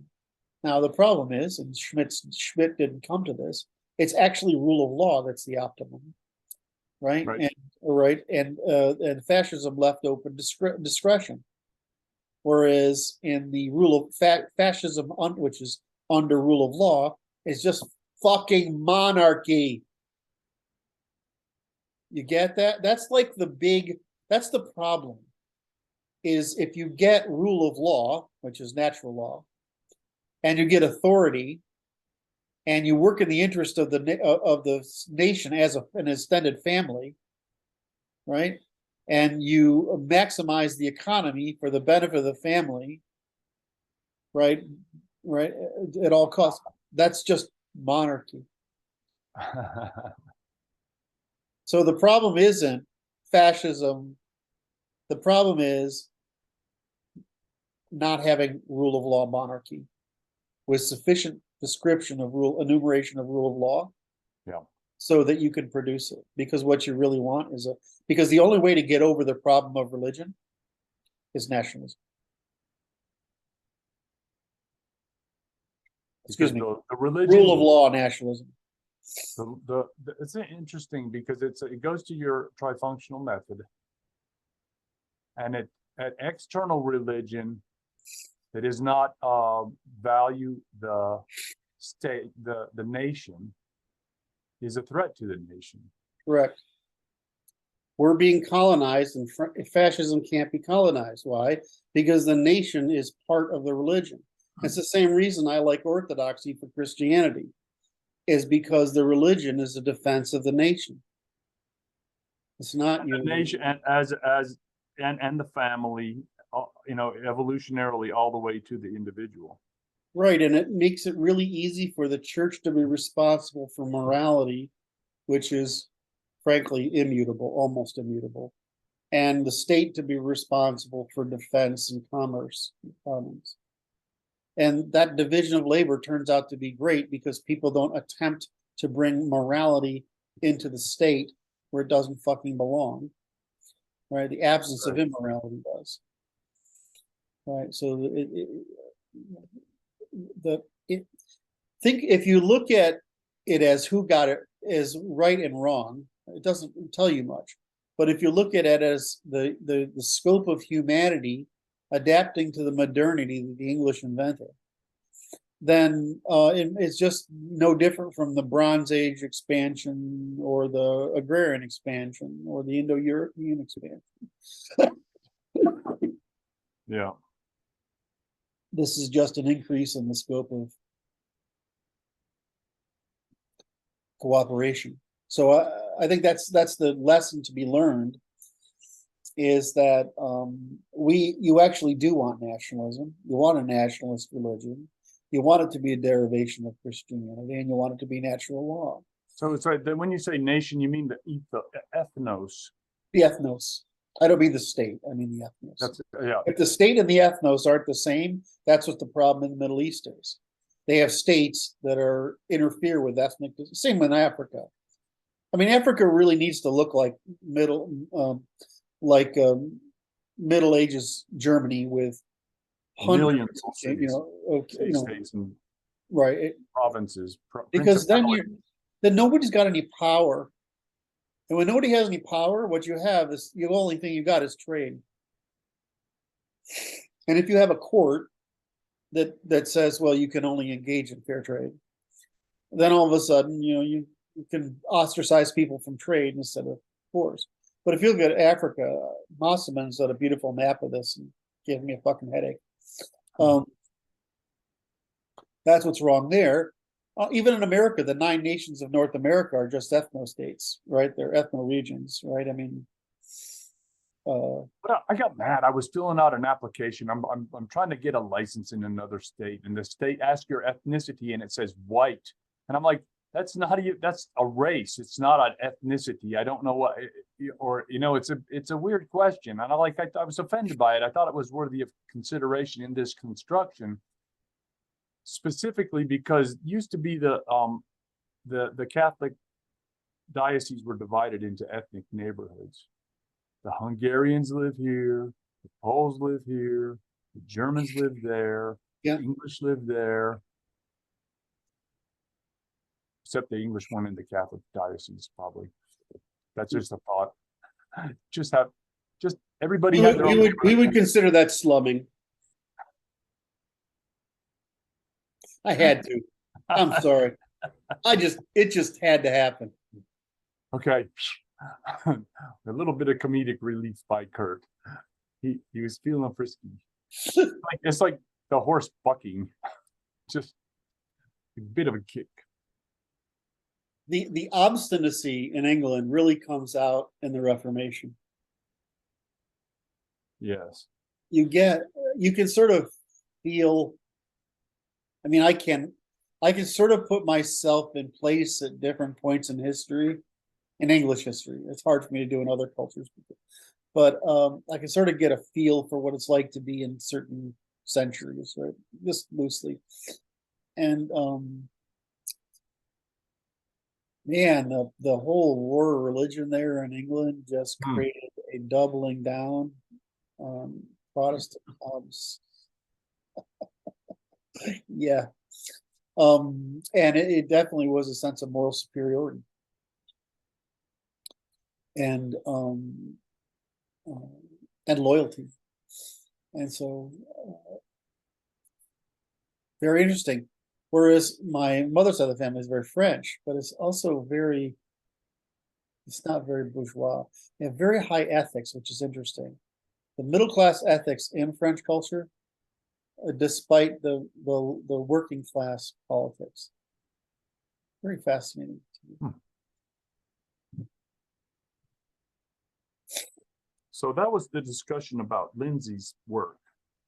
Well, Lindsay was no, we didn't. I did a whole bunch of explanatory preparation for it and never addressed it. Oh, we haven't got there yet. Then his statement is correct. It's that both that he was trying to define progressivism, okay, and he was showing that both the Nazis and the communists were progressive, in the sense that they believed they had discovered some divine insight that would provide a superior condition for man. Classical liberalism isn't really religious or ideological in that sense. It's merely pragmatic. It's economic, really. And so if you read our stuff, it's like, well, it's like, be a good Christian and be a good Protestant, which is basically work fucking hard, and be a good citizen soldier. And it just doesn't have that same progressivism going on. It's more like advancement than progressivism. In other words, continuous advancement. And they had a sense of their moral superiority. But that was more natural evolution in English civilization than forced. Whereas whereas the French, of course, invented progressivism. They invented it, and then the rest of these people adopted it. So he's correct. The Nazis and the communists equally viewed themselves as progressive and possessed of special knowledge, the way a prophet had been possessed of special knowledge. Hmm. He's saying it's effectively that these are the same things as prophets, right? Claiming prophets have Yes. special divine knowledge. And so I was saying, well, in the context of what in the context of Lindsay's work in philosophy and literature, that's probably a good take, right? Because you're describing the psychology of the individuals. But in my context of history, science, economics, law, behavior, and neuroeconomy, what I just see is a struggle to use the tools at my disposal, right, within every culture, to abandon the church, right, or religion, and convert to empiricism by some other means available to you. And so that's what we saw spread across in order to become modern. Because why? Because the church controlled so much land, and it was absorbing. I mean, the church was a pretty negative effect on the economy for a long time. So this makes sense in that context. He's trying to say it. So he's right that those things are progressive. But I don't really understand why that framing is so important, in that one is universal and one is national. One is underclass rule. One is basically a reformation of monarchy, right? And so and that they're both a reaction to what they perceive as the instability or decadence licensed by excess consumption, which they attribute to liberalism, which makes sense. I mean, there's something going on there. And I think that to say they're both progressive is true, but he goes on with this argument. Unfortunately, I can't pull it all up. Yep. Pull up all the argument. I got to address it point by point. But when he says they're progressive, I'm like, well, that is the same as saying our progressives are operating on the same thing. They say, well, our progressives believe like them, that they have a special insight into the universe, as if they're prophets because they're religious. Being sold that. Right? That's what they say they have, a special insight, that they can convert the laws of nature to being an oppression. So in that sense, all these groups are progressive. Now, the problem is when you say that is, well, so where does that leave anything that isn't progressive? Because does anybody else not claim that? Well, I mean, Islam does. Islam claims it's not progressive. It's Right. It's conservative. We can claim we're conservatives, but we're not. We're conservatives only in the English sense of classical liberalism, and that we don't practice. This is here it comes. You ready? Ready? We don't practice hubris. In other words, the English model is optimistic. In other words, the English conservative model is optimistic. It believes it's morally virtuous, but it's empirical. It's not theoretical. And it's the same thing with our law, right? Our law is post hoc. Our law doesn't constrain you in the beginning, but it will resolve disputes. But in the continent, it doesn't work that way. They constrain what you can do and their disputes. So there is proper hoc. Or what? Ahead of time. Oh, I see. And so conservatives aren't conservatives.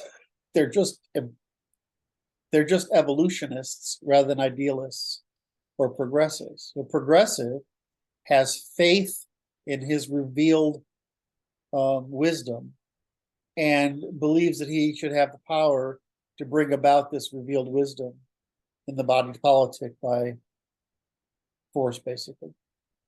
Whereas the conservative says, there is no wisdom revealed except by demonstration. Show me, Missouri, show me. Yes. And that we can only be optimistic in our pursuit of what is better. We can't really know. And in doing so, we don't deny human nature, progressives do. We don't deny the laws of the universe, scarcely, progressives do. We don't deny evolutionary law, progressives do. And so so now we are stuck with something else. We have either conservative of what? Well, Right. progressive is all the same. But if you're conservative, so what's Islam or China or Russia? Are they conservative or are they regressive? Or they're static? I don't, in other words, it's a false dichotomy, Yes. right? Because the Anglo-classical liberal model is just empirical, but it doesn't mean it's not trying to change things. It's just doing so empirically. It's naturally evolutionary. Right. The progressive model is trying to do things by force, and the regressive model is trying to resist both. So I view them as stagnating, empirical, and utopian, right? rigid, adaptive, and utopian or imaginary. And There's a so, series here, right? yes. So again, for the audience, just a reminder, almost all we do is apply the method. What's the method? Disambiguation by enumeration, serialization, and operationalization to produce a standard of measure from which we expose one or more standards of measure from which we expose the first principles and of any measurement or comparison we're trying to make, and then can test whether these things test our presumptions about these things. So I'm just doing this over and over again in the example I just gave, which was disambiguating the different reactions to modernity and breaking them down into the first causes. It's just really whether you are doubling down on what you have, whether you're using it empirically or moving it ideologically. And that's all it is. So I don't buy the conservative. I would say you could say conservative, libertarian, and progressive. And I would say the classical liberal, this was Hayek's argument, were libertarians. And what they call conservatives are actually libertarians.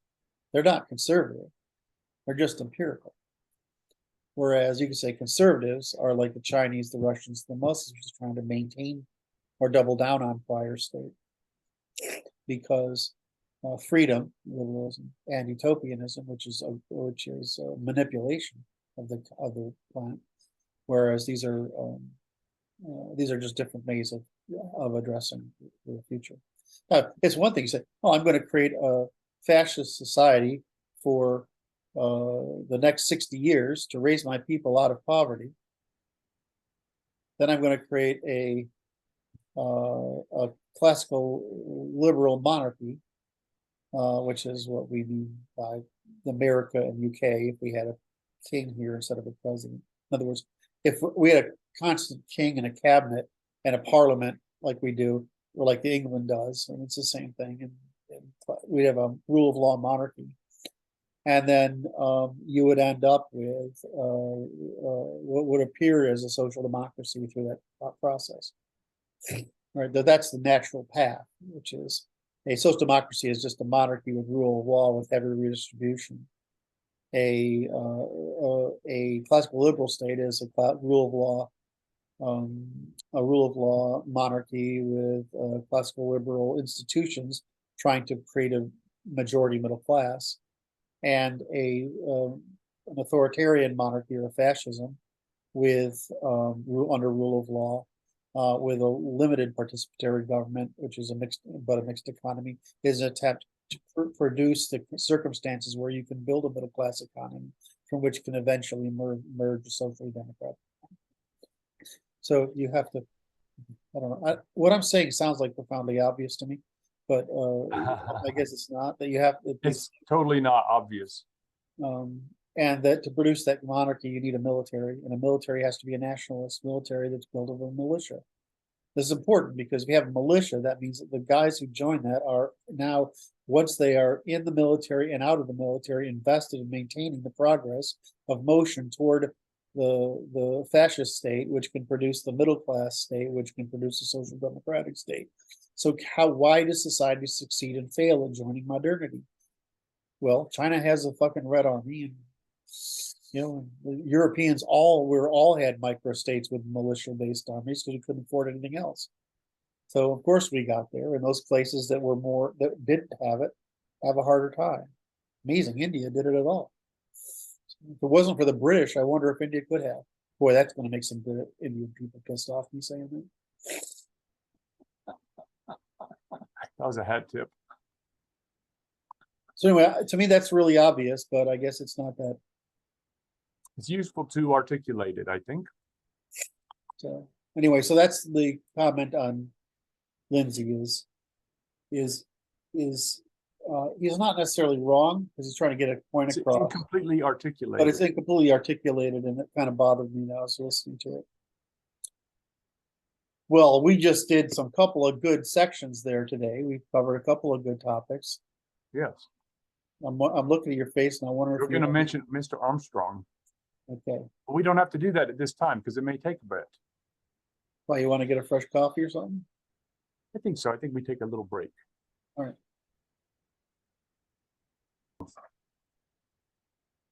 All right. We're back with our coffee. And I just had a half a bagel with cream cheese, so I'm ready to go. He's recharged. He's all energized. So I was just asking Brad, that it seems to me that we all develop a sort of anchor or set of anchors, and we identify patterns as we walk through life that fit into those anchors. So we just build networks of patterns. And I think some of us, of course, have emotional patterns, social patterns, emotional patterns, mechanical patterns, word patterns. And I just sort of have, I guess, thought patterns. I don't know how to describe it. But I'd say everybody has all of them. yes, it's just which dominates as you collect, because it's self-reinforcing, right? The more patterns you have, the more you can see. I'm watching your eyes to see if that makes It's like sense. episodes. It's like episodes. Correct. It's the more exactly. I love that you said that because that's like so profoundly.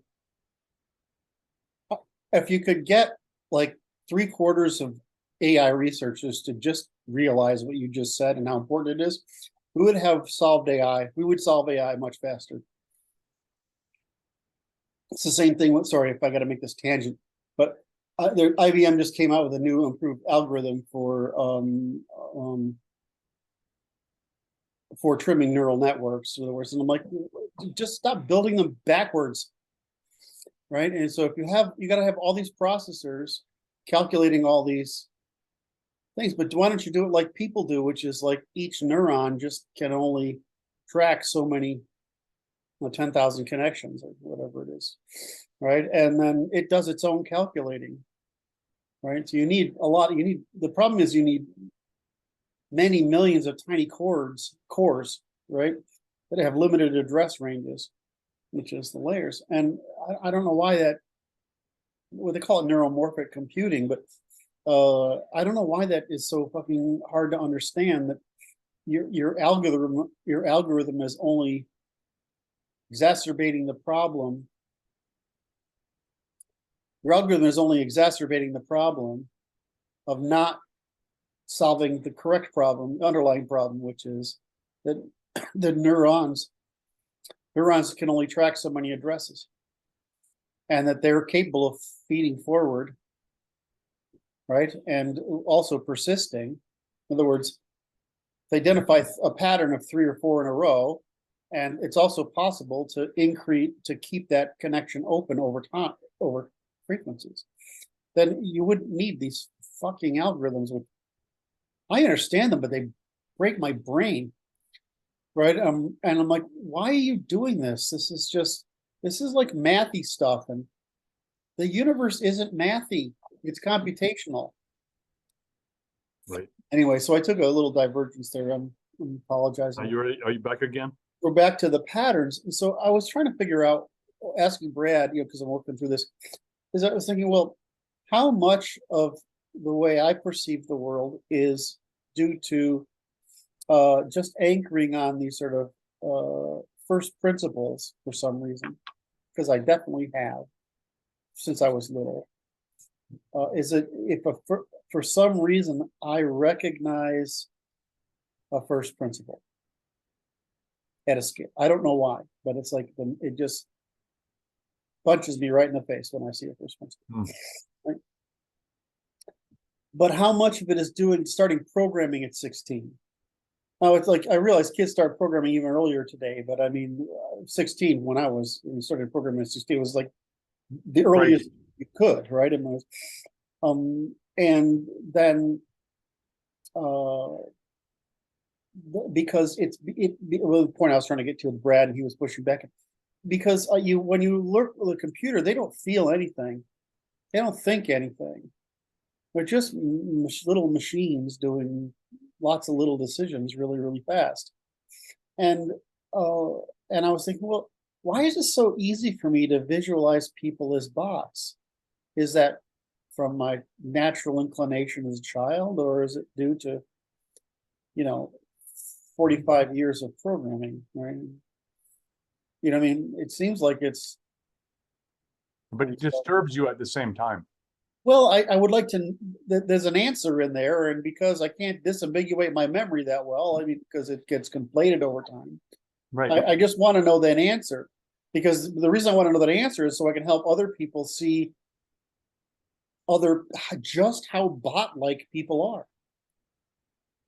Right? I mean, we connect these little, I was making a joke the other day, and it's like people collect patterns like they're picking up, cigarette wrappers off the fucking lawn, right? I mean, it's just God knows where they came from. Right. So they're creating this arbitrary chaos in their minds, right? And I'm like, how can we make people understand just how bot-like people are, in that it's not that there's no capacity for self-reflection. It's that even if you have capacity for self-regulation and self-regulation, self-reflection, and analysis and self-reformation, that you need the knowledge to be able to do it. Right? You need to know that it's possible, that you need information to do it with, and you know how to do it. Because when you do that, when you realize people are bots, at least the effect for me, is that you stop blaming them. Does that make sense? Yes. It provides mindfulness. It's like, well, like we look at children and we're okay with the fact that they do stupid shit, right? Or your dog or your cat, right? Right. Your cat, I mean, it's a fucking machine. It's not even, it's your dog we can claim as a conscious being, right? Sorry for all the cat people I just offended. It was true. Well,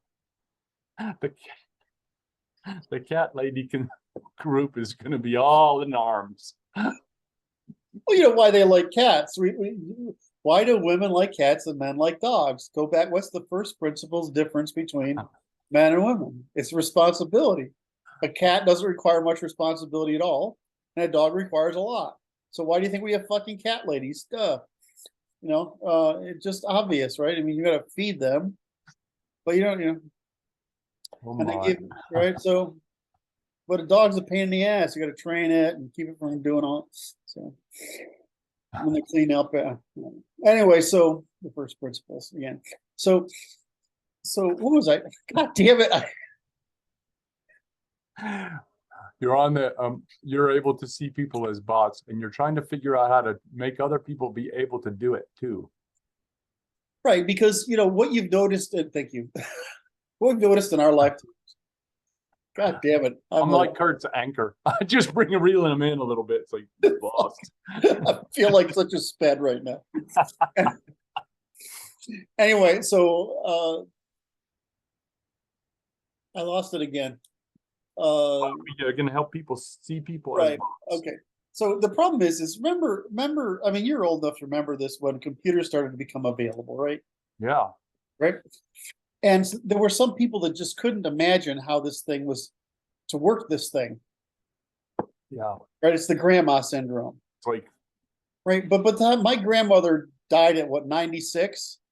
And she figured out how to use the goddamn thing. I mean, she only wanted to play, card games with her friends, but I mean, she understood that, had to plug the internet connection in, and that if it wasn't working, you just, she didn't really, it was more like operating a VCR of her toaster than it was the computer. But I mean, she had a big understanding of it.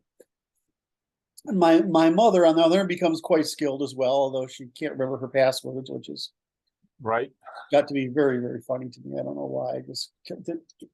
She had this notebook like you have for a journal for her passwords. And Yes. I don't know why. She just should have just said, I might as well not bother. Anyway. I saw this. I was buying some more journals, and I decided to purchase an address book just in case the electronics do something stupid. Yes. And then I noticed that they're making special little books for passwords for your mom. Yes. Okay. Sorry, that was my detour. And one of the problems that happened at Microsoft, the culture problems that happened at Microsoft, is Microsoft starting out is we have to help all these stupid people who can't understand computers. But what happened was very quickly, of course, the public became more skilled with computers than the culture had changed at Microsoft. Right. This created a huge problem, and that the company couldn't identify as a culture problem. Of course, I'm in there trying to get this across, and they can't. It's like talking to a fucking wall, right? Because the confidence level, the arrogance from the confidence level from the arrogance, from previous success, the network effect, and reinforcement that's coming out of it. Right. And I'm talking to at this point, remember having the conversation with the head of office, right? Who took me to lunch, the head of office group. And I'm like, it's so far over his head, he can't comprehend it. Then I'm like, this is one of those times when, why am I love my job in solving hard problems for companies. I love that technology is a vehicle for having to solve those problems, because you're not, when you do that, you're trying to sell a deliverable, not your opinion. And I just love that, right? But they're buying your opinion along with the deliverable. So I like that.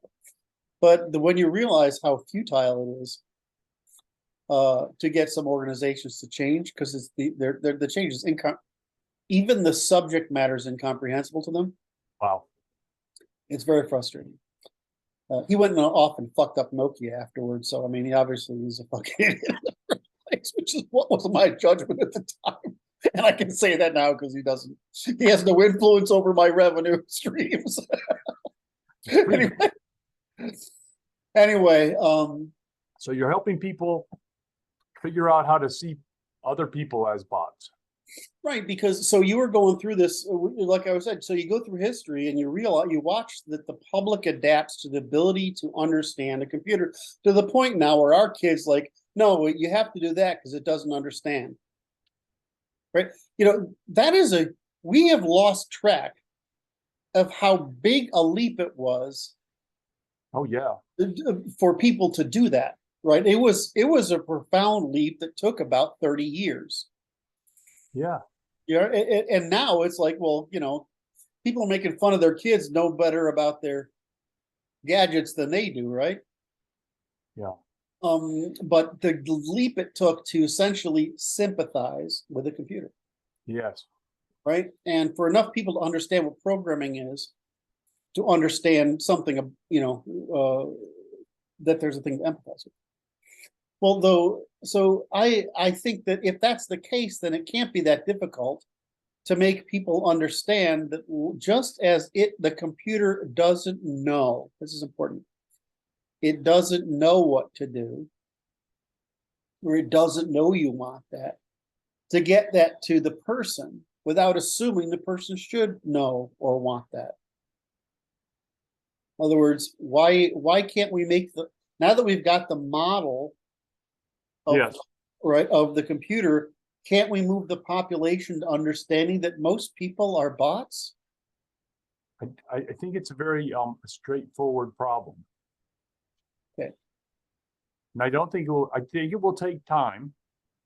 But what you've suggested to me is that the fellows should operationally generate a homeschool program for people to propagate that information so that in 30 years it will be done.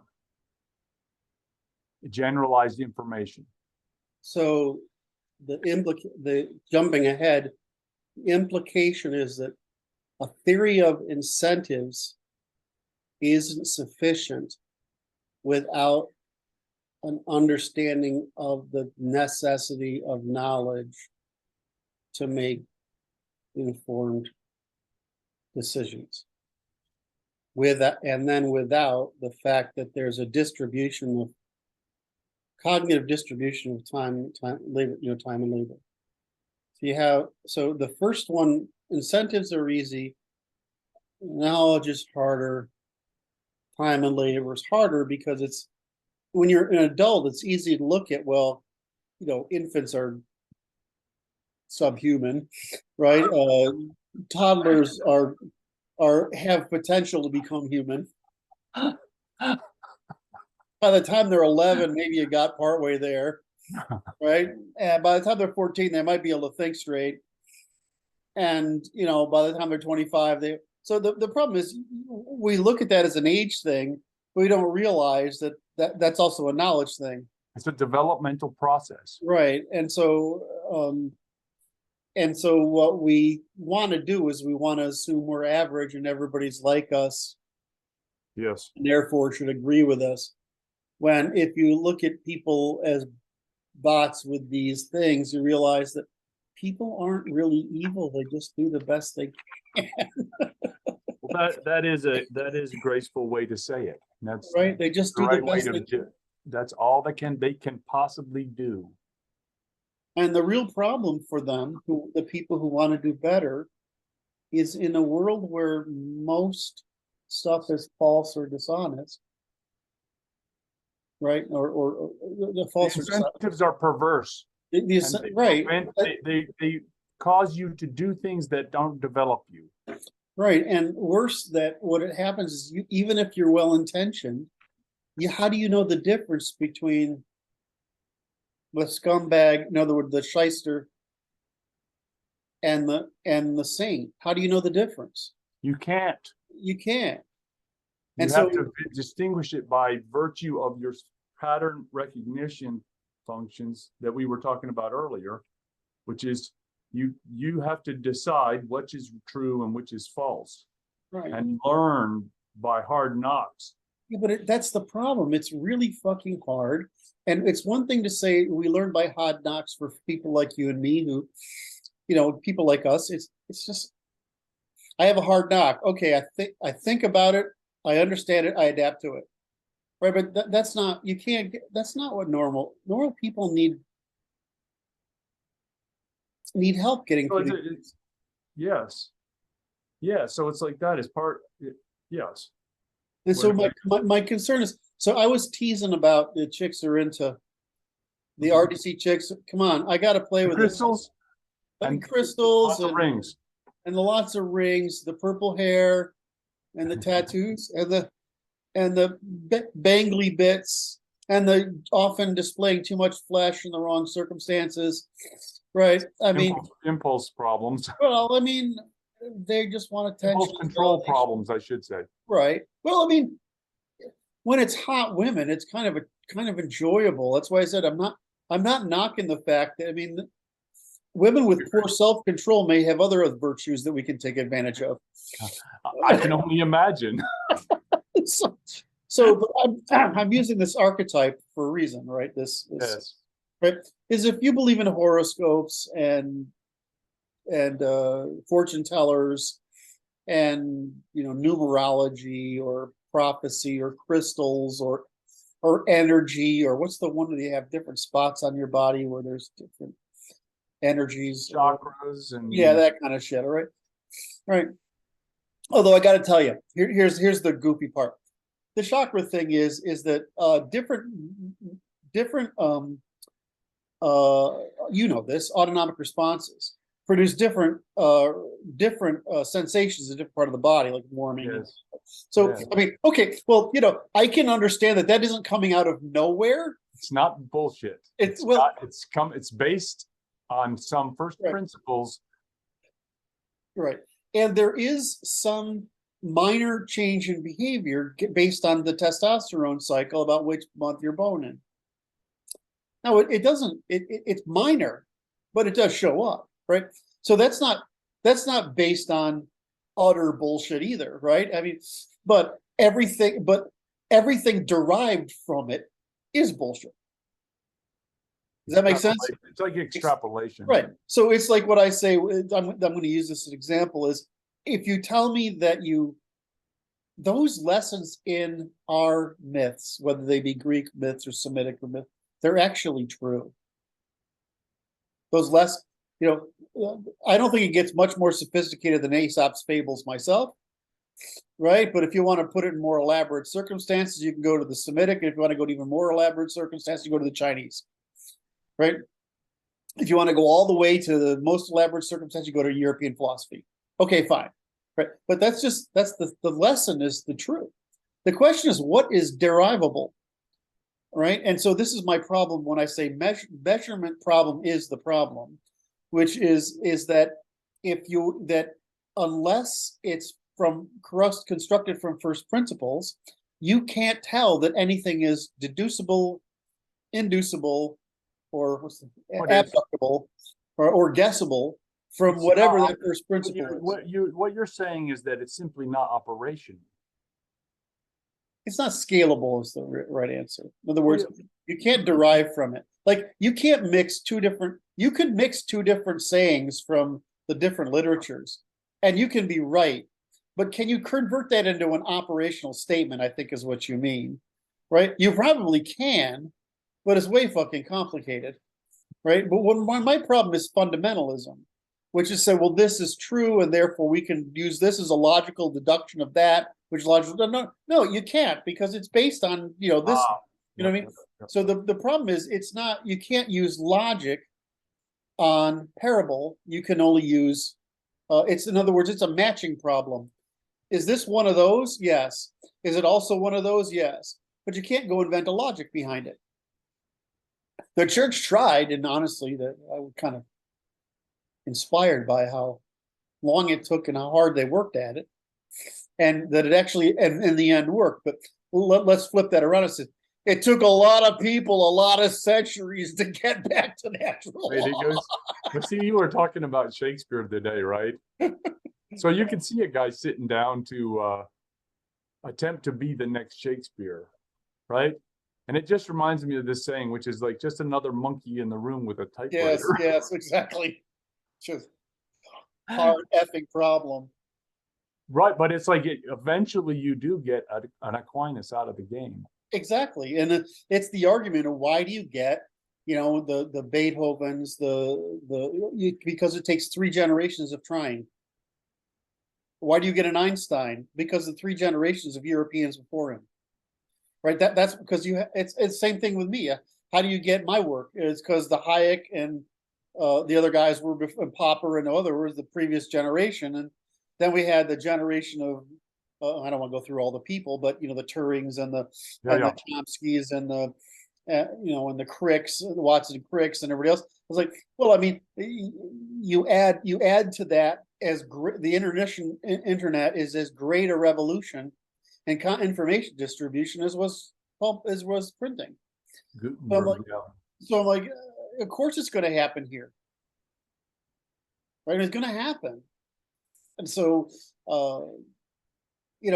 but the problem is you don't get genius. Genius comes. I mean, it's like people can only leap so far. Like you get a long jumper, right? That person can long jump farther. So he can leap, but there's not an infinite. That's right. There's a point at which biomechanics just doesn't operate anymore, right? And you can't jump farther than that. Well, human thought pattern recognition is just like that, That's right.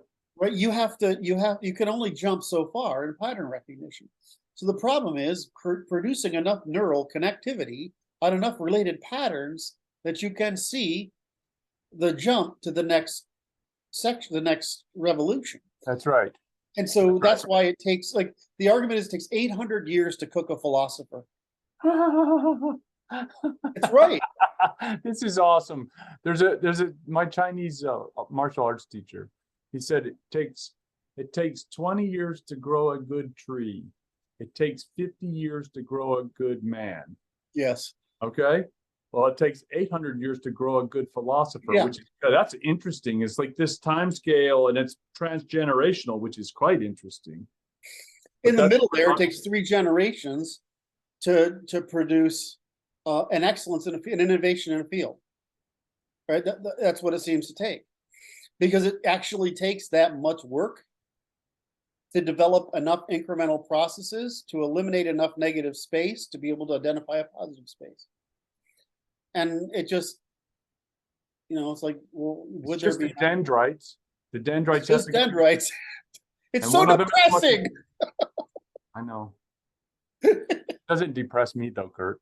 I find it amusing that you find it depressing, which is kind of interesting to me. And yet, wait, you find it depressing, and yet you want to make sure everybody else can do it too. See it that way. You son of a bitch. Just ruined my day. My week. I would like it if I could solve the problem so no one else had to. We're going to solve the problem so no one else has to. Because it will be done. We're confident now you can teach this beginning early and not right away, right? You can teach this beginning school, and that incrementally. That's right. So that we can make the understanding of human behavior, and my belief is it will eliminate a lot of hate and frustration with other people.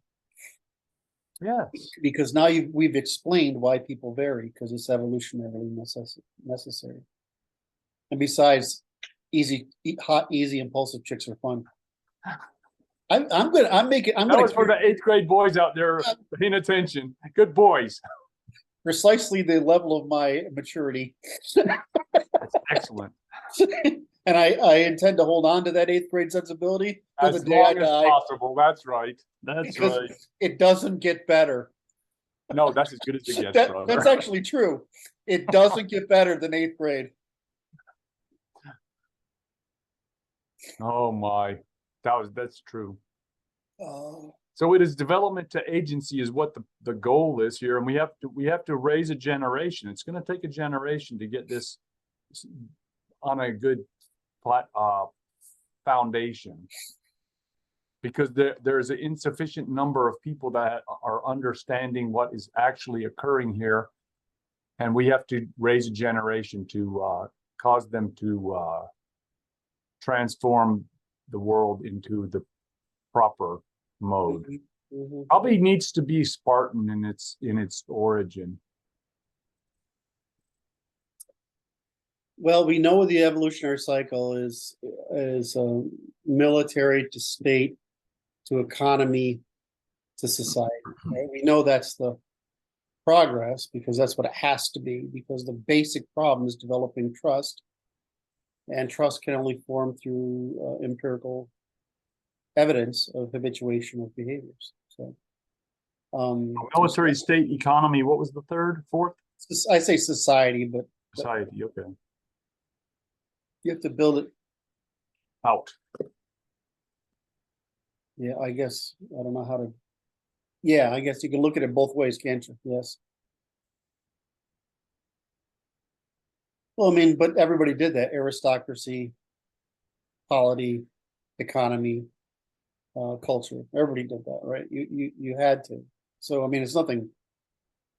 What's interesting. The point I'm trying to make is it's necessary, and you probably can't skip a step. Right? And that's why I said just leave fucking Africa alone. If they're Christian at this point, that's all they need. The rest will happen. They're Muslim, they're fucked. So they just don't like that. You didn't get I try to get a reaction. I heard you. You never fill my joy. You I have to. This is like this. So my uncle, the psychiatrist, would be like this. It's like this was amazing to me. I knew the guy for a long time before he finally quit, and then all of a sudden, like he grew a personality. yes. He's totally non-responsive. He's not trying to encourage you in any way, shape, or form. So it's like this. It's like non-responsive is I'm not encouraging your neurons that are doing these bad things, man. But I like doing bad things. I know.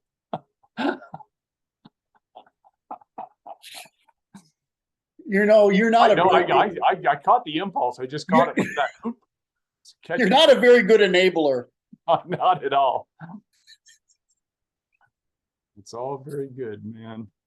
Oh, I love you. All right, We're doing so great. And so it's like this. So I think it is. We need to develop a homeschool program for understanding this science from the most basic age possible.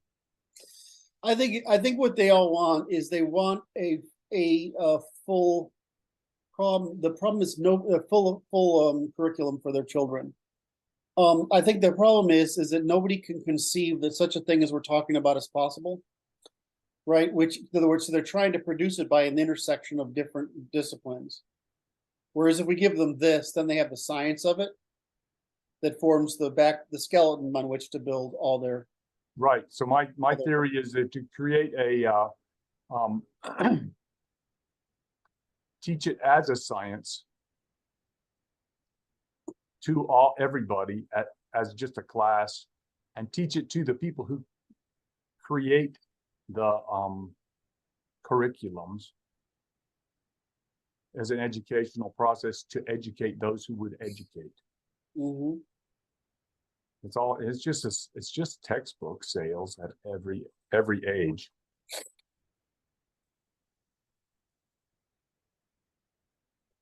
Beautiful thing. There you have it. You know, I think it's so funny to me that I get all this negative stuff because I talk about all these taboos and things. If you saw, I don't think if you've seen yesterday's staff meeting yet. Not yet. But I was talking to what off all his and I was like, you get to tell people the nice stuff, the interesting stuff, whatever. And I have to study law and lying and crime and all these methods of reciprocity, right? And so that I can produce the law, because the law is a negative, right? It's not a positive. It just tells you what you can't do. And we talked about that for a while. But anyway, like whereas what you can do is you can tell almost everybody something interesting. I feel like the guy that's standing up with the staff saying, "Repent, all ye sinners, because you are without sin." The lightning is coming. It's like a losing proposition, I mean, because everybody has concocted some set of lies or falsehoods or cherished taboos. And so there's almost, when you tell the truth about enough subjects, you end up. Everybody has a reason to hate you. Everybody has a reason to hate you. It just sucks, But on the other hand, what are we trying to try? We're trying to create harmony, love of mankind, and minimization of conflict and maximization of cooperation. Or that's what we're trying to create, harmony. But in order to do that, abandon ye all hope for wonder. Abandon ye all hope for wonder. Yes. That's it. How about that? That's quite an interesting conundrum you have there. Well, I mean, it's the whole thing. On the other hand, I get, since they've taken off whatever goddamn thing on Twitter that has been silencing me. A status report. It's just been awesome because I'm getting all sorts of new connections. People are following again and building up my followers, and I can see that maybe I'll get back to 10,000. I mean, there's some limit to what. There's a limited number of people that can do this, right? I mean, but I'd like to get back up to like Twitter, Facebook, where I had you know, I maximized the friends, and I mean, I maximized it, right? The only thing that could, So but I had to create a how many did you start at before the, right, before, pre-Musk, post-Musk, right? oh, I don't know. I was under 5,000. I'm heading towards 6,000 now. So I mean, I went to 5,000 immediately. Like I started, and it was like bang. But then that December, whenever they put the algorithm, it went down to 4,000, and it's been steady there because I mean I was also search banned, right? So you couldn't even find me if you searched for me. So right now people are finding me, but so I got a beautiful email yesterday from some young Turkish guy. I love getting, people don't get this, but I love it when people from other cultures Tune in. Because it means I'm hitting the right note, right? And so he's like, how, you know, I'm having trouble with English because, you know, the terms you use are like pretty. I'm like, I can help you with the concept, but with the language, I don't know. Yeah, wow. It's like, That's why I like to tip my hat to Martin, because it's like the grip he has on English is just astounding to me. right. Then we have to get Martin into what do you call it? Speech classes, so that he will open his mouth when he talks in proper Germanic fashion. Because that guy's fucking Brilliant. And what I love about him is he's at least when he's interacting with us, he's humble about it. Right? He's not one of those, he's not like some of these assholes, right? He's got the right temperament for a philosopher, which is I'll teach you. I'm right, but I'm not gonna play stupid games with you. And he's just got the right temperament. So does Luke. Luke has the right temperament. But getting Luke to come out of his shell has been somewhat work, but he's very pragmatic. He doesn't waste a lot of words. Yeah, but if you let him,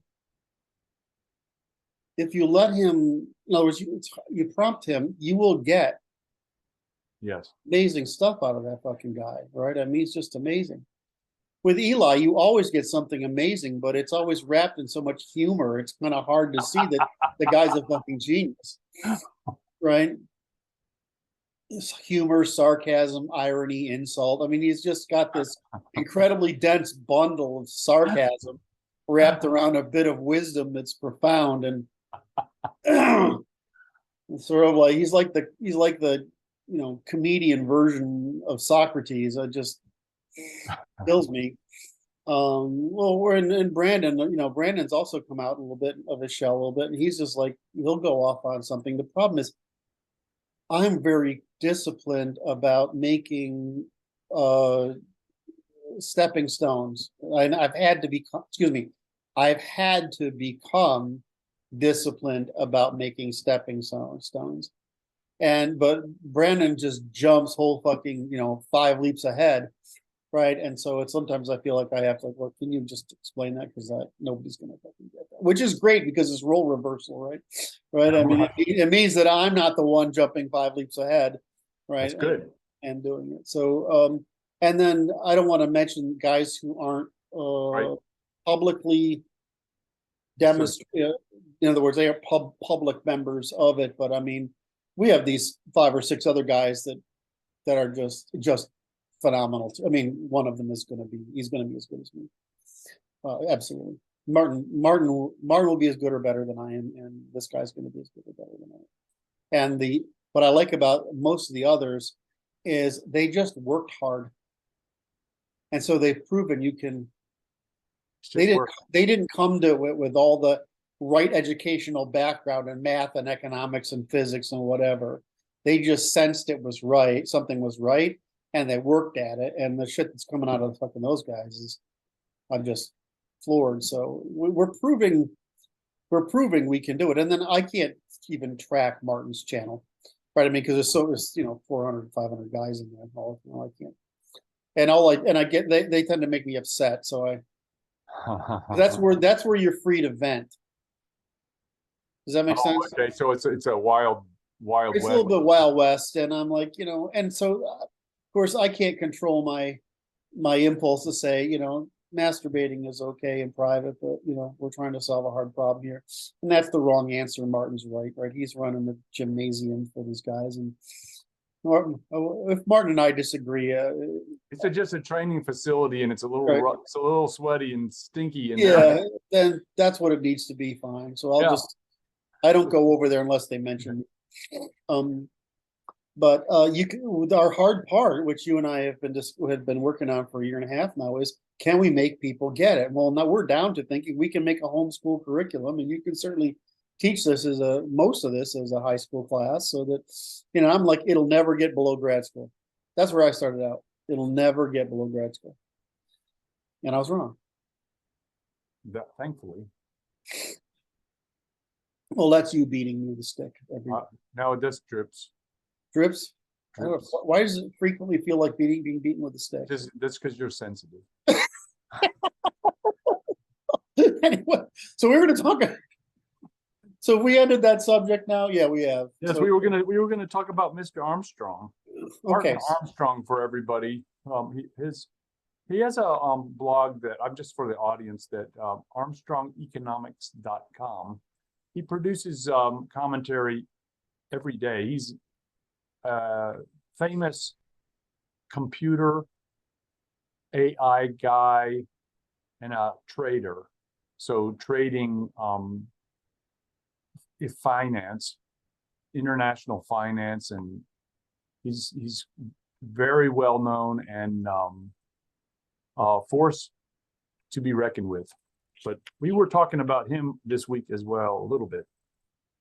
And you mentioned Mr. Armstrong's error, which is like that. It's another one of these critiques, which is like so much that you're in agreement with. Yeah, I mean, Recognize the genius. right. I mean, No. I followed him back in the day because he was one of the first people that I felt correctly interpreted demographics as destiny in economics. And this guy's been writing since when? Like 80s. Right. I mean, he's been around a long time. Right. So and so what I want, if you look at his stuff, he's essentially a libertarian. Right. And I don't mean a Rothbardian libertarian, but Right. I mean a classical liberal libertarian. But what's beautiful about this guy is he works in history, he works in politics, he works in philosophy, and he works in finance. So I find this guy is he's more what I wish more people who worked in economics were, is that they had a greater understanding of the breadth of social sciences before they made prognostications about social science, which is what economics is. So, it's like, again, like talking about Lindsay, it's easier to criticizing somebody that you're 9/10 agree with than someone you don't.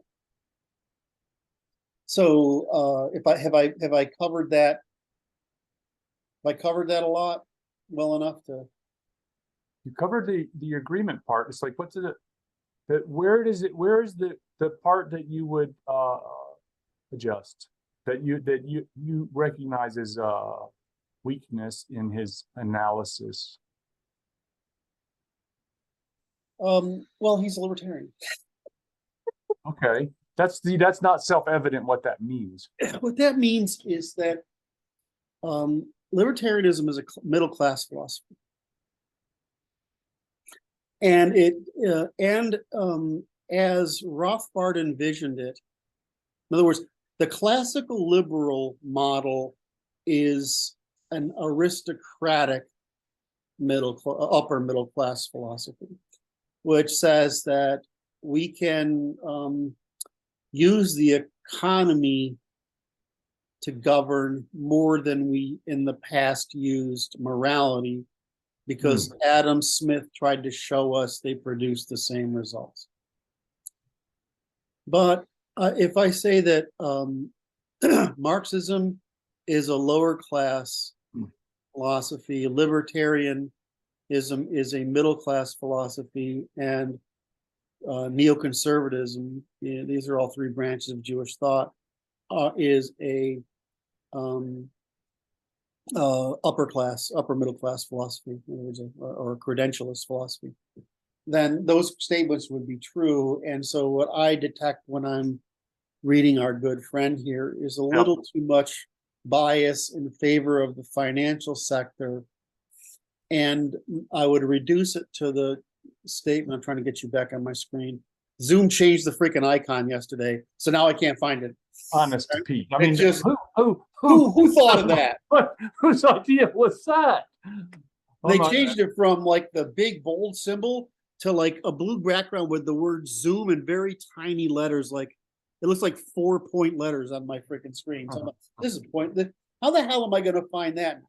Anyway, so that was just a side bitch. Just like trying to find you, and I'm like, where the fuck is the icon? Anyway, some designer thought they were being creative instead of stupid. Anyway, where was I? Martin was talking about libertarian. Oh, so these are class philosophies. So what you get in libertarianism is they believe that the investor has the right to the appreciation of value. Appreciation of value. Or the non-depreciation of value. That's a presumption. That's a presumption. Whereas the classical liberal said, well, nobody has a right to anything at anyone else's expense. And right.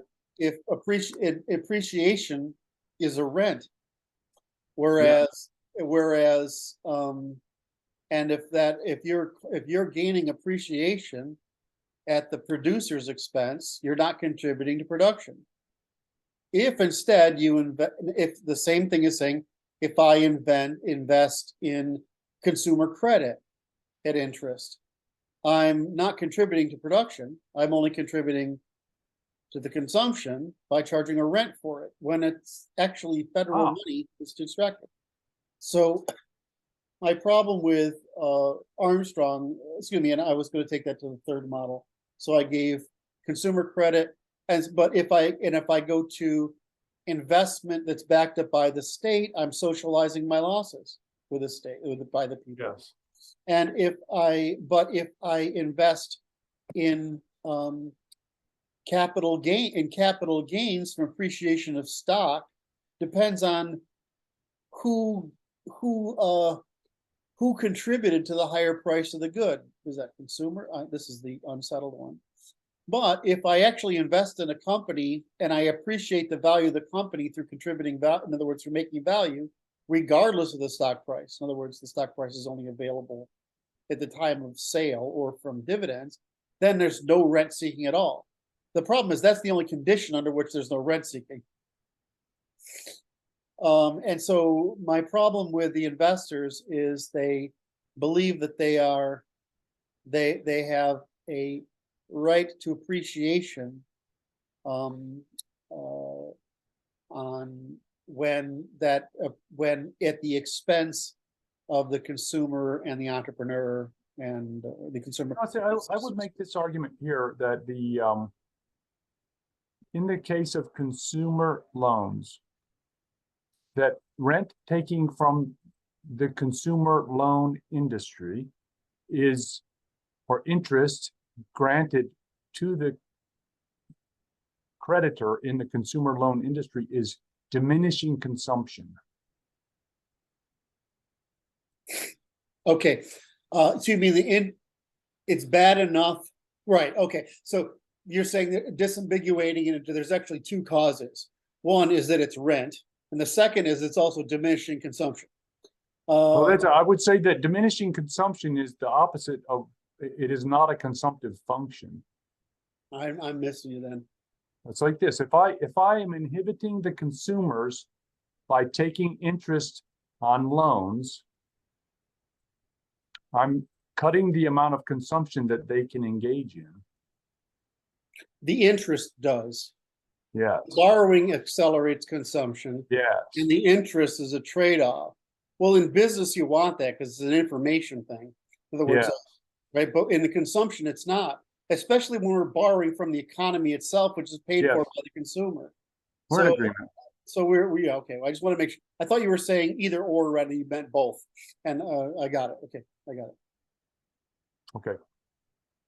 So my criticism of his criticisms is that he's privileging, as is Rothbard and his Mises, right? And in other words, Jewish economics.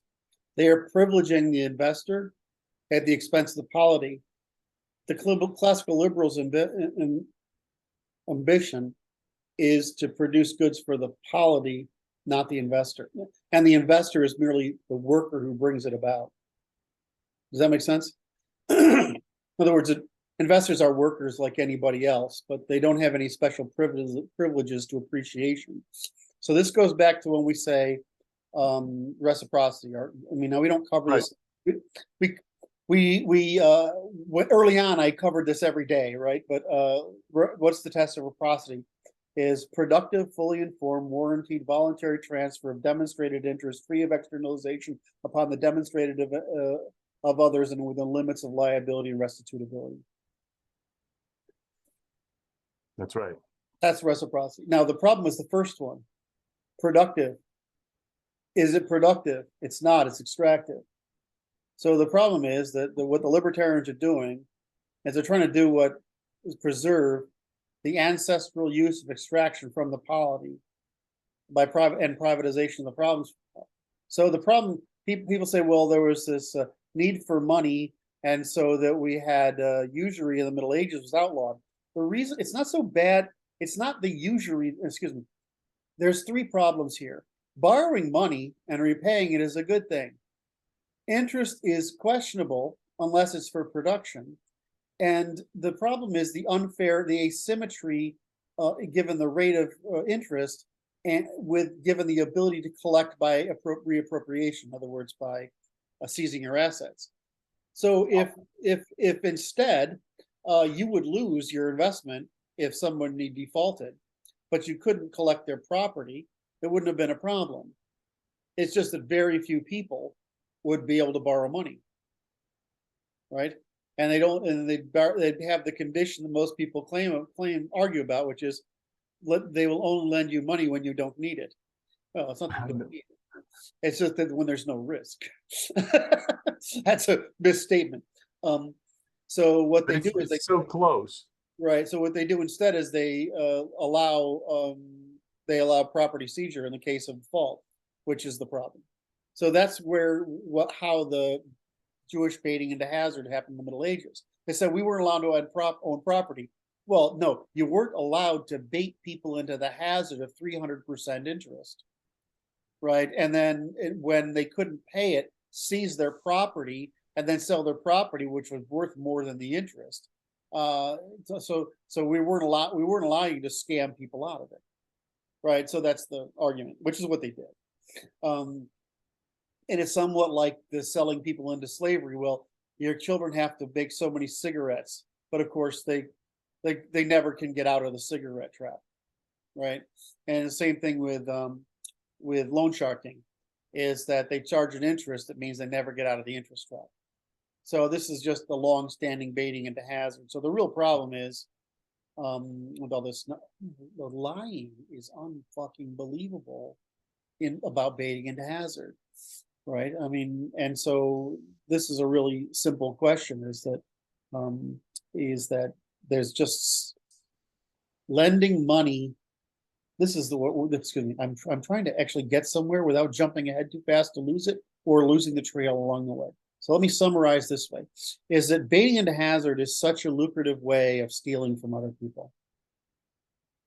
Interest is such a lucrative way of stealing from other people. The point you're bringing up is interest is a way of reducing consumption, which is really a bad thing, right? Or raising prices, whichever you want to look at it. The problem then, when you get to fractional reserve, that means you're not even bearing the risk of your malfeasance. Invention, right. And then when you get to fiat money and fractional reserve, now you're not only externalizing it to your own customers. In other words, You're externalizing your losses to your own customers. You're externalizing your losses to the entire polity. So when in reality, what we want is you to bear all your own fucking losses. And then one of the ways to do that is non-transferability of the origination of a debt. Right. Non-transferability of the origination of a debt. So What they does can't that sell mean? they can't sell your home loan. Or they Oh, have right. That is one of the most obtuse things, because I like really want, I'm pretty confident that there's no real evidence that I owe the money on the building that I am in right now. yeah. Well, there isn't. It's been sold and chopped and resold and resold, and Yeah, I mean that's why the title registry is so important. I actually remember that scumbag I talk about with had the child care building, bought the property next to it, and said he was going to build a home for sexual predators next door to force them to buy the land at an inflated price. Right, this same guy would go around and look for title disparities, and then go buy the house, right, and place lawsuit games. There are people who do this shit, right, that are scumbags for a living, right? But go back to the problem is I'm trying to enumerate the fallacies behind the libertarian grant of extraordinary privileges of rent seeking, right? So it's one that now, okay, that's so the financial side is one, the commons side is another. And so what libertarianism is basically, oh, it's Monday. Basically an attempt to not pay for commons. Right? They're saying I don't want to be taxed. Well, I mean, there's taxes that transcend, that are for the common good, and there are taxes that are not. There are taxes that are actively hostile to you, right? And there's fact is taxes are too much. On the other hand, what's the difference between a tax and a forced savings? So in other words, if under the Singapore model, you're forced to save for your retirement, yeah, your healthcare, and your unemployment.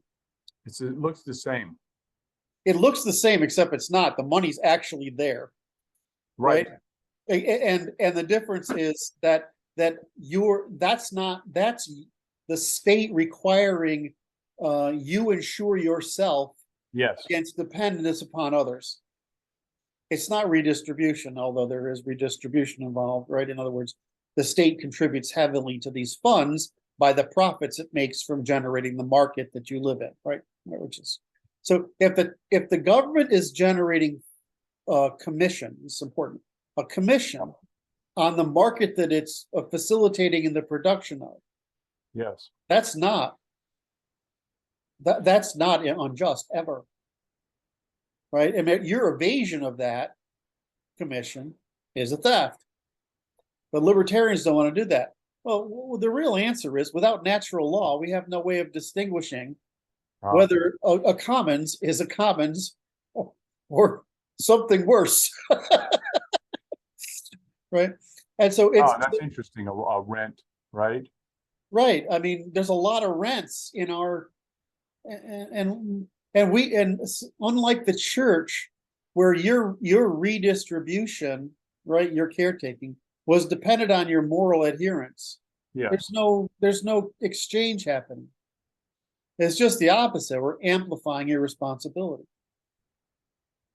What do the wealthy people really want? What does the middle class want from the lower classes? Just behave. Behave.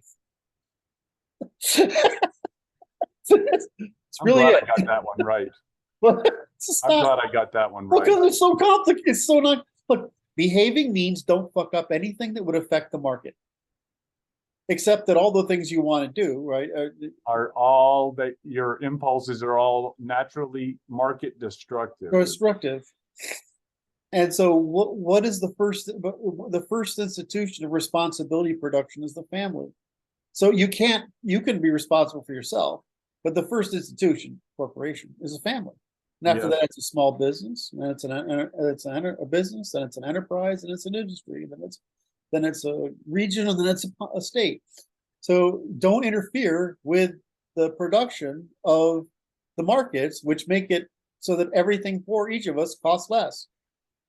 Well, if you cause a lot of trouble, you just increase the cost of policing, the cost of courts, the cost of criminal of incarceration. You export all those costs onto other people, and then you complain that you're not being taken care of when it's your own self-behavioral dysregulation that's the problem. They say, well, we don't have opportunity. Well, if you stop being criminal, we can bring opportunity to you, but we can't bring opportunity to you until you stop being criminal. This is why, for example, the neighborhoods that had revolutions by blacks in the 70s never recovered. 60s and 70s, they don't recover ever. Goes to your rude questions. What? Goes to your rude questions. And it's like I'll leave it at that. The thing is, everybody knows what it takes to solve underclass problems, regardless of race, and it's military discipline or church discipline. What's the difference? The reason they discipline you, but there's no other difference. And why? Because you need that help in self-regulation, right? Either your family's going to provide it, either you're born with it, your family's going to provide it, or you need an institution. Your neighborhood's going to provide it. It takes a village. Or, you need an institution to provide it. Well, it turns out that the church did a really good fucking job. It turns out that the military does an even better job, right? So why are we saying, why be free? You are naturally good. Let your best come out, when it's whatever is unregulated comes out, right? And so we know how to fix this problem. We fix it through basically discipline and education. And then we fix that, which is provided self-regulation. Mm-hmm. And then we can bring in economies to fix the economic problem. But you can't top down, you can't skip a step in domestication of a subgroup, especially any more than you can skip the step that I mentioned earlier in the military, the judiciary, the government, the majority middle class, and the redistribution. You can't skip steps. Everybody tries to skip a step, fails. Why? Because you haven't modified the training of the animals underneath to make them suitable for the new state you're trying to impose. I love that my brain is back mostly. It's pretty good. Thank you for taking care of me, Dr. Bennett. Appreciate it. I have a mission here, sir. Just being able to do that. And I could have gone, if I didn't stop myself, I could keep going. So, I mean, it's just to be able to do that again is just life, such an improvement in my quality of life. So when I'm talking about Armstrong, I like using him because somebody I 99.9% agree with. But if I look at what he posts, it's not his work that bothers me. It's his whining. It took me a long time to get to that point. That's funny. I'm like this. What I like about Mr. Armstrong. He's like this. He has his AI machine is called Socrates, yes. And he plugs in all the historic data that he's able to acquire into that machine so that it knows everything. Is studying the ebbs and flows of capital and everything.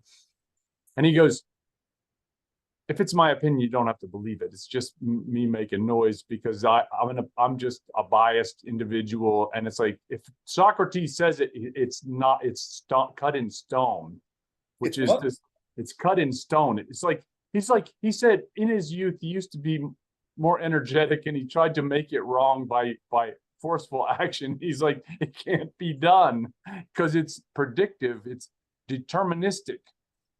It is able to decide. I haven't. This is another area of my expertise, so I haven't looked at it, so I would not know. But given that I understand the man, yeah, it's probably more right than wrong. In other words, it's unlikely he's in the vastly off category, given the way he. Oh, I think it is because he's like this. He tells his story. This is a great story. I'll share it for the audience, which is he was using his machine to he got a commission from the Central Bank of Lebanon. And they said, what about our money? And he said the Socrates told him that in 3 days their money was going to be worth nothing. And he's like, I was embarrassed. I didn't want to tell them that because it's absolutely ridiculous. And he says, but they're not paying me for my opinion. Yes. They're paying me to tell them what Socrates has to say about their money. And he says, what happens is I told them that their money was going to go to nothing in 3 or whatever days. And they said, thank you very much. And they walked away and they paid him his commission. And it's like this. And then in 3 days, there was a war. Yes. And the machine predicted the war. And it's like, but the presumption is that he was working hard to try to change what the machine saw coming. And Well, he couldn't do it because This the incentives were aligned in such a fashion to make it deterministic as an outcome. right. So here's a great way of framing this, because he's right, of course, is that the value of looking at aggregates Yes. is that they're predictive of aggregates, Yes. right? The problem is getting to the point where you can be predictive of aggregates. In other words, you've got to be able to build an economy, but an economy in the end is just people That's right. and institutions. So, yeah, I mean, it's like I can predict things too, and I don't need an AI to do it. I just That's right. I need to know where the various cycles are at within some range, and how long does that take me? Well, he can sit down, a computer can do it. I might have to spend 6 months to do it. Right. But I'll get it, right? And he'll get it. And a few of us will get it, because all of us that predict long cycles do the same fucking thing. Right? We're looking at cycles. Yeah. And seeing how the waves are Yes. superimposing themselves at any given moment. Right. And all it takes is that. Now, so when you think about the financial guys, is they have a finer tooth measurement of the Yes. moment, right? So that's why you got to that's why I listen to them, is that I don't want to pay that. Do you know how much work it is to know what's going on in the world? Right. It's a huge amount of work. It's why investors get it. It's like the difference between economists and investors. An investor actually needs inside information. An economist needs just good information. The problem is the work at getting good information is really, really hard. Now, what you would say, a financial economist, a macroeconomist, and what I would call people like me a geostrategist. Yes. Right. We look at, we're looking at what events change, not how economies change, not how financial transactions change. But that's just a degree of precision and time. Right. And right. And so you've got to really listen to all three. And the only difference is that those of us who study cycles, they're turned into this woo-woo cult if you're not careful, because they get too fancy with it. But it's really just a way of keeping track of the trends and variables, because what you're really looking for is quantity. You're looking for things to pile up. Right? That's right. Right. So, something like the housing crisis, that's a pile up. And the problem, which they do a great job in the movie, by the way, showing how that pile up. What movie? Christian Bale. Oh. Oh God, what is it? Oh. Okay. You go. Keep going. I brought it up now. Now I'm looking. it's so fucking obvious, and I can't bring it to the top of my head. It's just back, it's about the crisis. Finance crisis. Yeah, financial crisis. Anyway, I can't pull it up really quick. I'm looking. About the financial crisis, and I should, because it's so popular. But Short. Thank you.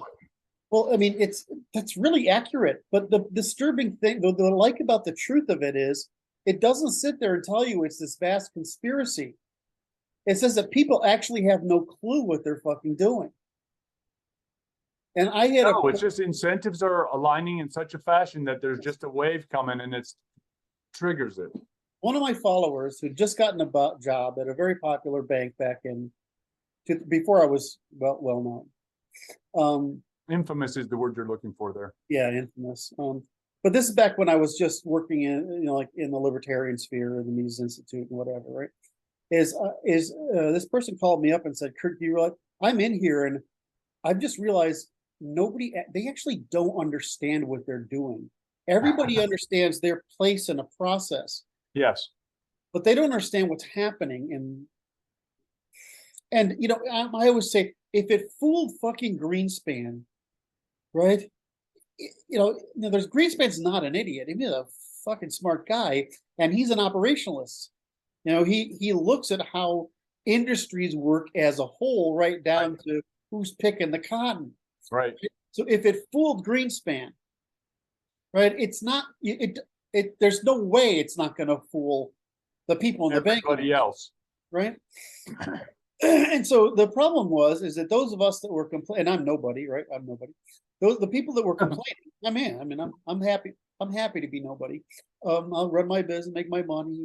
But you've got a bunch of people saying, you can't reinsure a reinsurance of a reinsurance of a reinsurance. A fourth degree. Right? I mean, like derivatives. Derivatives. You think credit money is bad enough, right? I lend you 100 and you lend out 99, and then or I lend out 99 to you, and then you lend out 99 for and this just keeps going until it's like billions and billions and billions of dollars from the original $100 right credit expansion.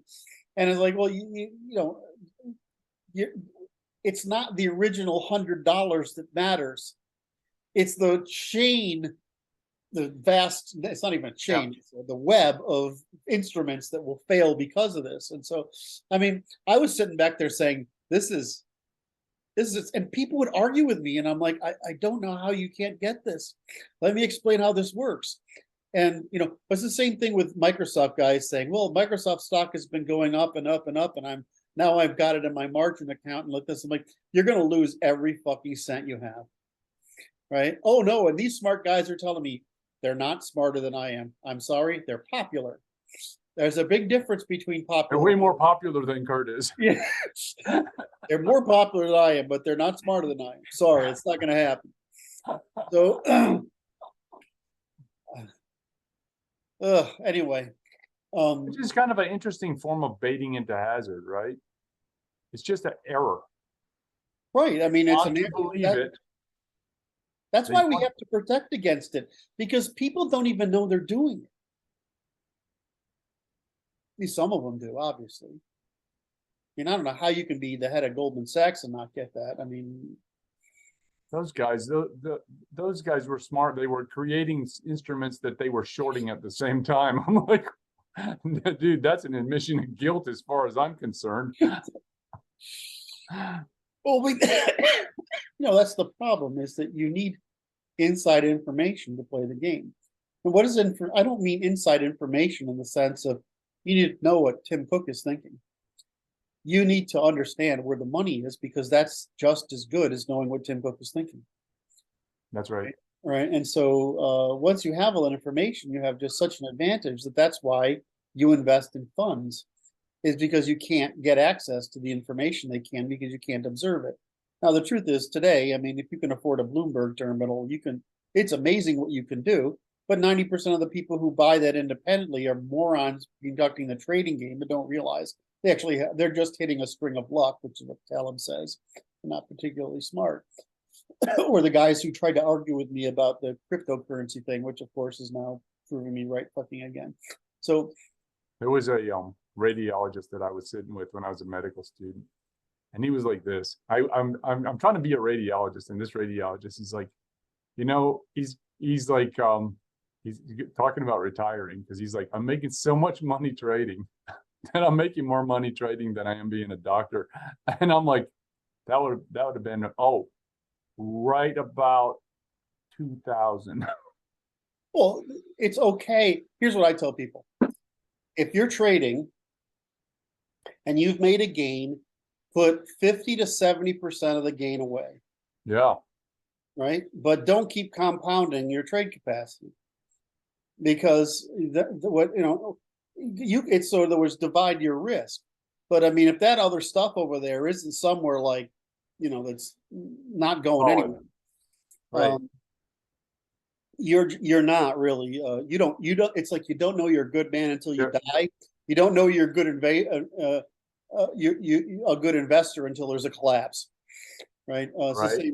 the same answer. And I'm really smart. You're not smart. Yeah, like you're not as smart as you think you You're are. not as smart as you think you are, because almost everything in the market's noise. Almost everything. So it's like, I lost 50. Can't remember if I lost 50 or 200 grand. I lost a lot of money on one trade because I said, it's Friday, I need to sell. I'm too tired to log into my computer, and I'll take care of it Monday morning. Bang! Oh. So that's the problem with it. That's why I like trading currencies, is because to me it's like it's like clockwork. Because if you understand how economies work, I mean, it's just, now, can you make the same kind of windfalls that you can with a third? No, but I mean, you just make money constantly. Right, trading. I mean, That's what Armstrong made. Armstrong did that thing. He said he bought what is it, Italian sports car, and made good. No, it's a German or whatever. It doesn't matter. But he bought the car and made a ton of money on it because it was a currency trade. Yes. It wasn't a car appreciation trade. Everybody thinks it is. The car got appreciated. It's like, no, this is the currency that changed hands. That's all that happened there. My friends in banking, investment banking, says, why don't you do this? Because I hate what you do. I love what I do. I hate that shit. It's just not. I don't want to spend my life playing that game. It's like how to outsmart 1 million other really smart guys. Yeah. And it's like this big sports game for nerds. Yeah. And it's like building my own company. That I enjoy that, right? And it's almost guaranteed. In my case, right, it's been pretty much guaranteed. But working on this shit, I just love this shit, right? I mean, just do it for free. But I mean, you have to understand the environment they operate in, and it's just like layers of bullshit you have to put up with. And the other thing is the pace of it. Yes, and it never stops. And there's a thing that they all have, is a lot of these guys that I'm friends with, they have much better empathizing skills than I do. They're quants, but they have better empathizing skills than I do. So a lot of the guys I know are in the sales or pitch or management side of it. I don't really, I know a lot of quants, and they're just nerds like me, right? But they're even nerdier than me, right? Yeah. But the sales guys are actually kind of fun because it's just macho. I love them, right? I mean, let's just get straight. I fucking love these guys, but I don't want to do that, right? Yeah. I'd rather do it in my side. So anyway, so we're talking about Armstrong. So to tie it back is, yeah, I mean, my problem is he's got that bias, and so when he's complaining, I see that bias. I see the bias of favoring the financial sector at the expense of other. The thing is, you got to understand, what he's seeing is all this shit that they're doing to fuck with the financial sector ends up in these long-term problems. So in other words, does that make sense? We're both right. Right? So it's a time scale issue. It's just the time scale issue. I'm more interested in the solution to the problem that he's dealing with than complaining about it. And he's interested in complaining about it because it leads to then. My problem is his perceived solution to the problem doesn't solve the bigger problem, which is what I try to solve. On an evolutionary scale. Yeah. So I just, so I mean, I don't want to come. I'm not, I mean, it's, we brought this up because you brought it up, and I'm like, yeah, I follow Armstrong too. But then I go to his site and I look at his blog, and it's just like, he's a whinier than I am. I see. I'm like, I'm going to study this because I have never really considered that, and I will look at it and put that into my hopper as I read, because I read it every day. He's, but none of these things he says are wrong. In other words, you know what I mean? It's just my window. Hmm. My window is specific because I understand how to fix the problem. Right? He's trying to control malfeasance.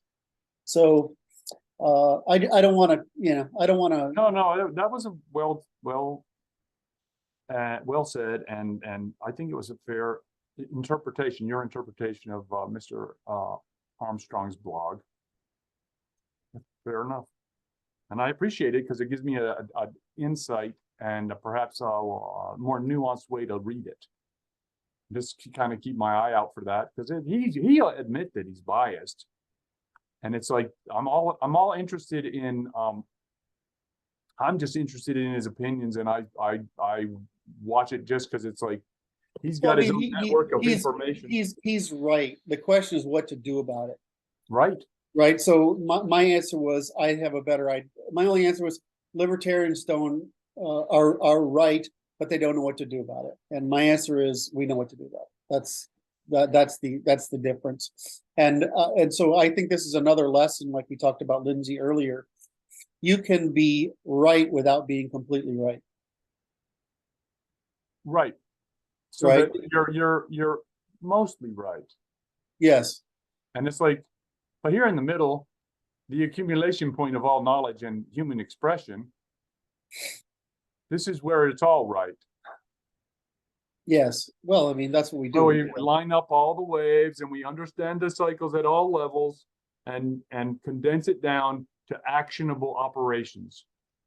Yeah, and it turns out that the libertarians aren't wrong at all. They're just wrong about what to do about it. Right? They're saying that this government thing can't be done. I'm like, it can be done. You need a system of measurement for it.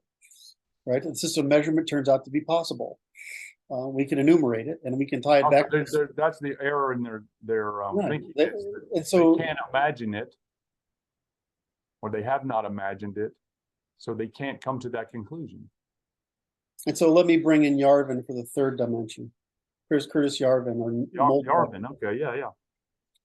Is that, of course, he settles on authority, which is he's Jewish, right? So we went through the sequence of having an elite, then finally he's into an authoritarian. But he never figured out the natural law. And so, and I can't tell if he's figured out monarchy either. He might have, I'm not quite sure. I might be conflating old writing and new writing in my head. I understand. But it's like the way I want to put this is look at all the people who try to solve this problem, solve most of it, but in the end failed. Say that again, please. Look at all the people, both present and historically, that have tried to solve the problem of politics, have found some truths, but eventually failed. And that's evidence how hard the problem is. Oh yeah, mostly failures. And so, if you look at these people, who did I bring up? I brought in Lindsay, who's a fellow intellectual. Right. Mr. Armstrong. Armstrong, who's a fellow intellectual on the economist, economic and historian side, financial side. And Yarvin, who's fellow philosopher. Yeah. He would have previously been thought more libertarian, but he's now more authoritarian. More authoritarian today. He's been more authoritarian. Well, the reason they have these things is the same reason Confucius failed. He couldn't figure out the fucking problem. The problem of politics. Why did Plato fail? He couldn't figure out the problem of politics.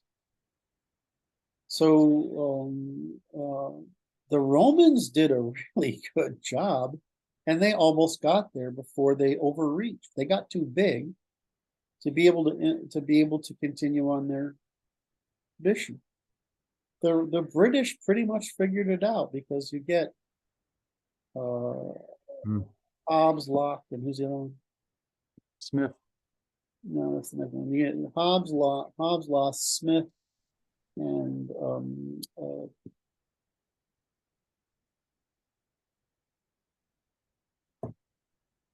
why is it what's going on? I've had coffee. I've had some There's a synapse Hume, failure. Smith and Hume, Hume, okay. right? And then later on we got Menger and Darwin, Spencer, and Maxwell, and all those guys, and Hilbert. Right, so we just got the whole spectrum there. So I mean, the British almost got there, and then the French Revolution comes down, throws a wrench in it. And that's what America got. It's got a combination of the British, which was right, with the French wrench thrown in the middle. And then the Marxists come along. Germans don't have much effect on us, because it's really not contradictory. And then the Marxists come along. And then the Jews move the Frankfurt School here and bring in race Marxism instead of class Marxism. So you just get this sequence that's perfectly logical, but the answer is there's a reason the British invented the modern state, and it's another accident of fucking history. But they were closest. They were closest, really, and they just didn't convert it to the written form like the Americans did. And the Americans, because Jefferson influence, brought in a little French, and that's what we got into the real problem. Is this rights of man nonsense that sort of perpetuated, and so because that was more appealing, just like Rousseau's image of man is more appealing. It's not that Kant's vision is more appealing. It certainly wasn't, but Marx's was more appealing. A greater denial of human nature and the laws of the universe.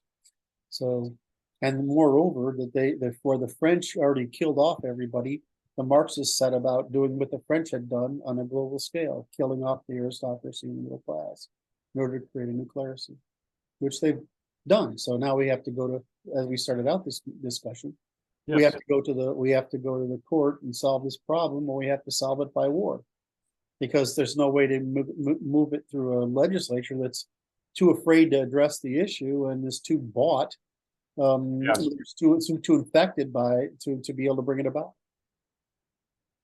So it goes back to that, which is to argue before the court that they're attempting to establish a religion. Yes. All right. Cause it to be declared as a religion. Yes. That'll be the goal. So did we drive a stake in some vampire hearts today? I hope so. That was a long meeting. That was a good meeting, though. We did quite a good a bit of things. I'm very pleased. I'm going to look for a couple quotes out of there myself. I think there's a couple of,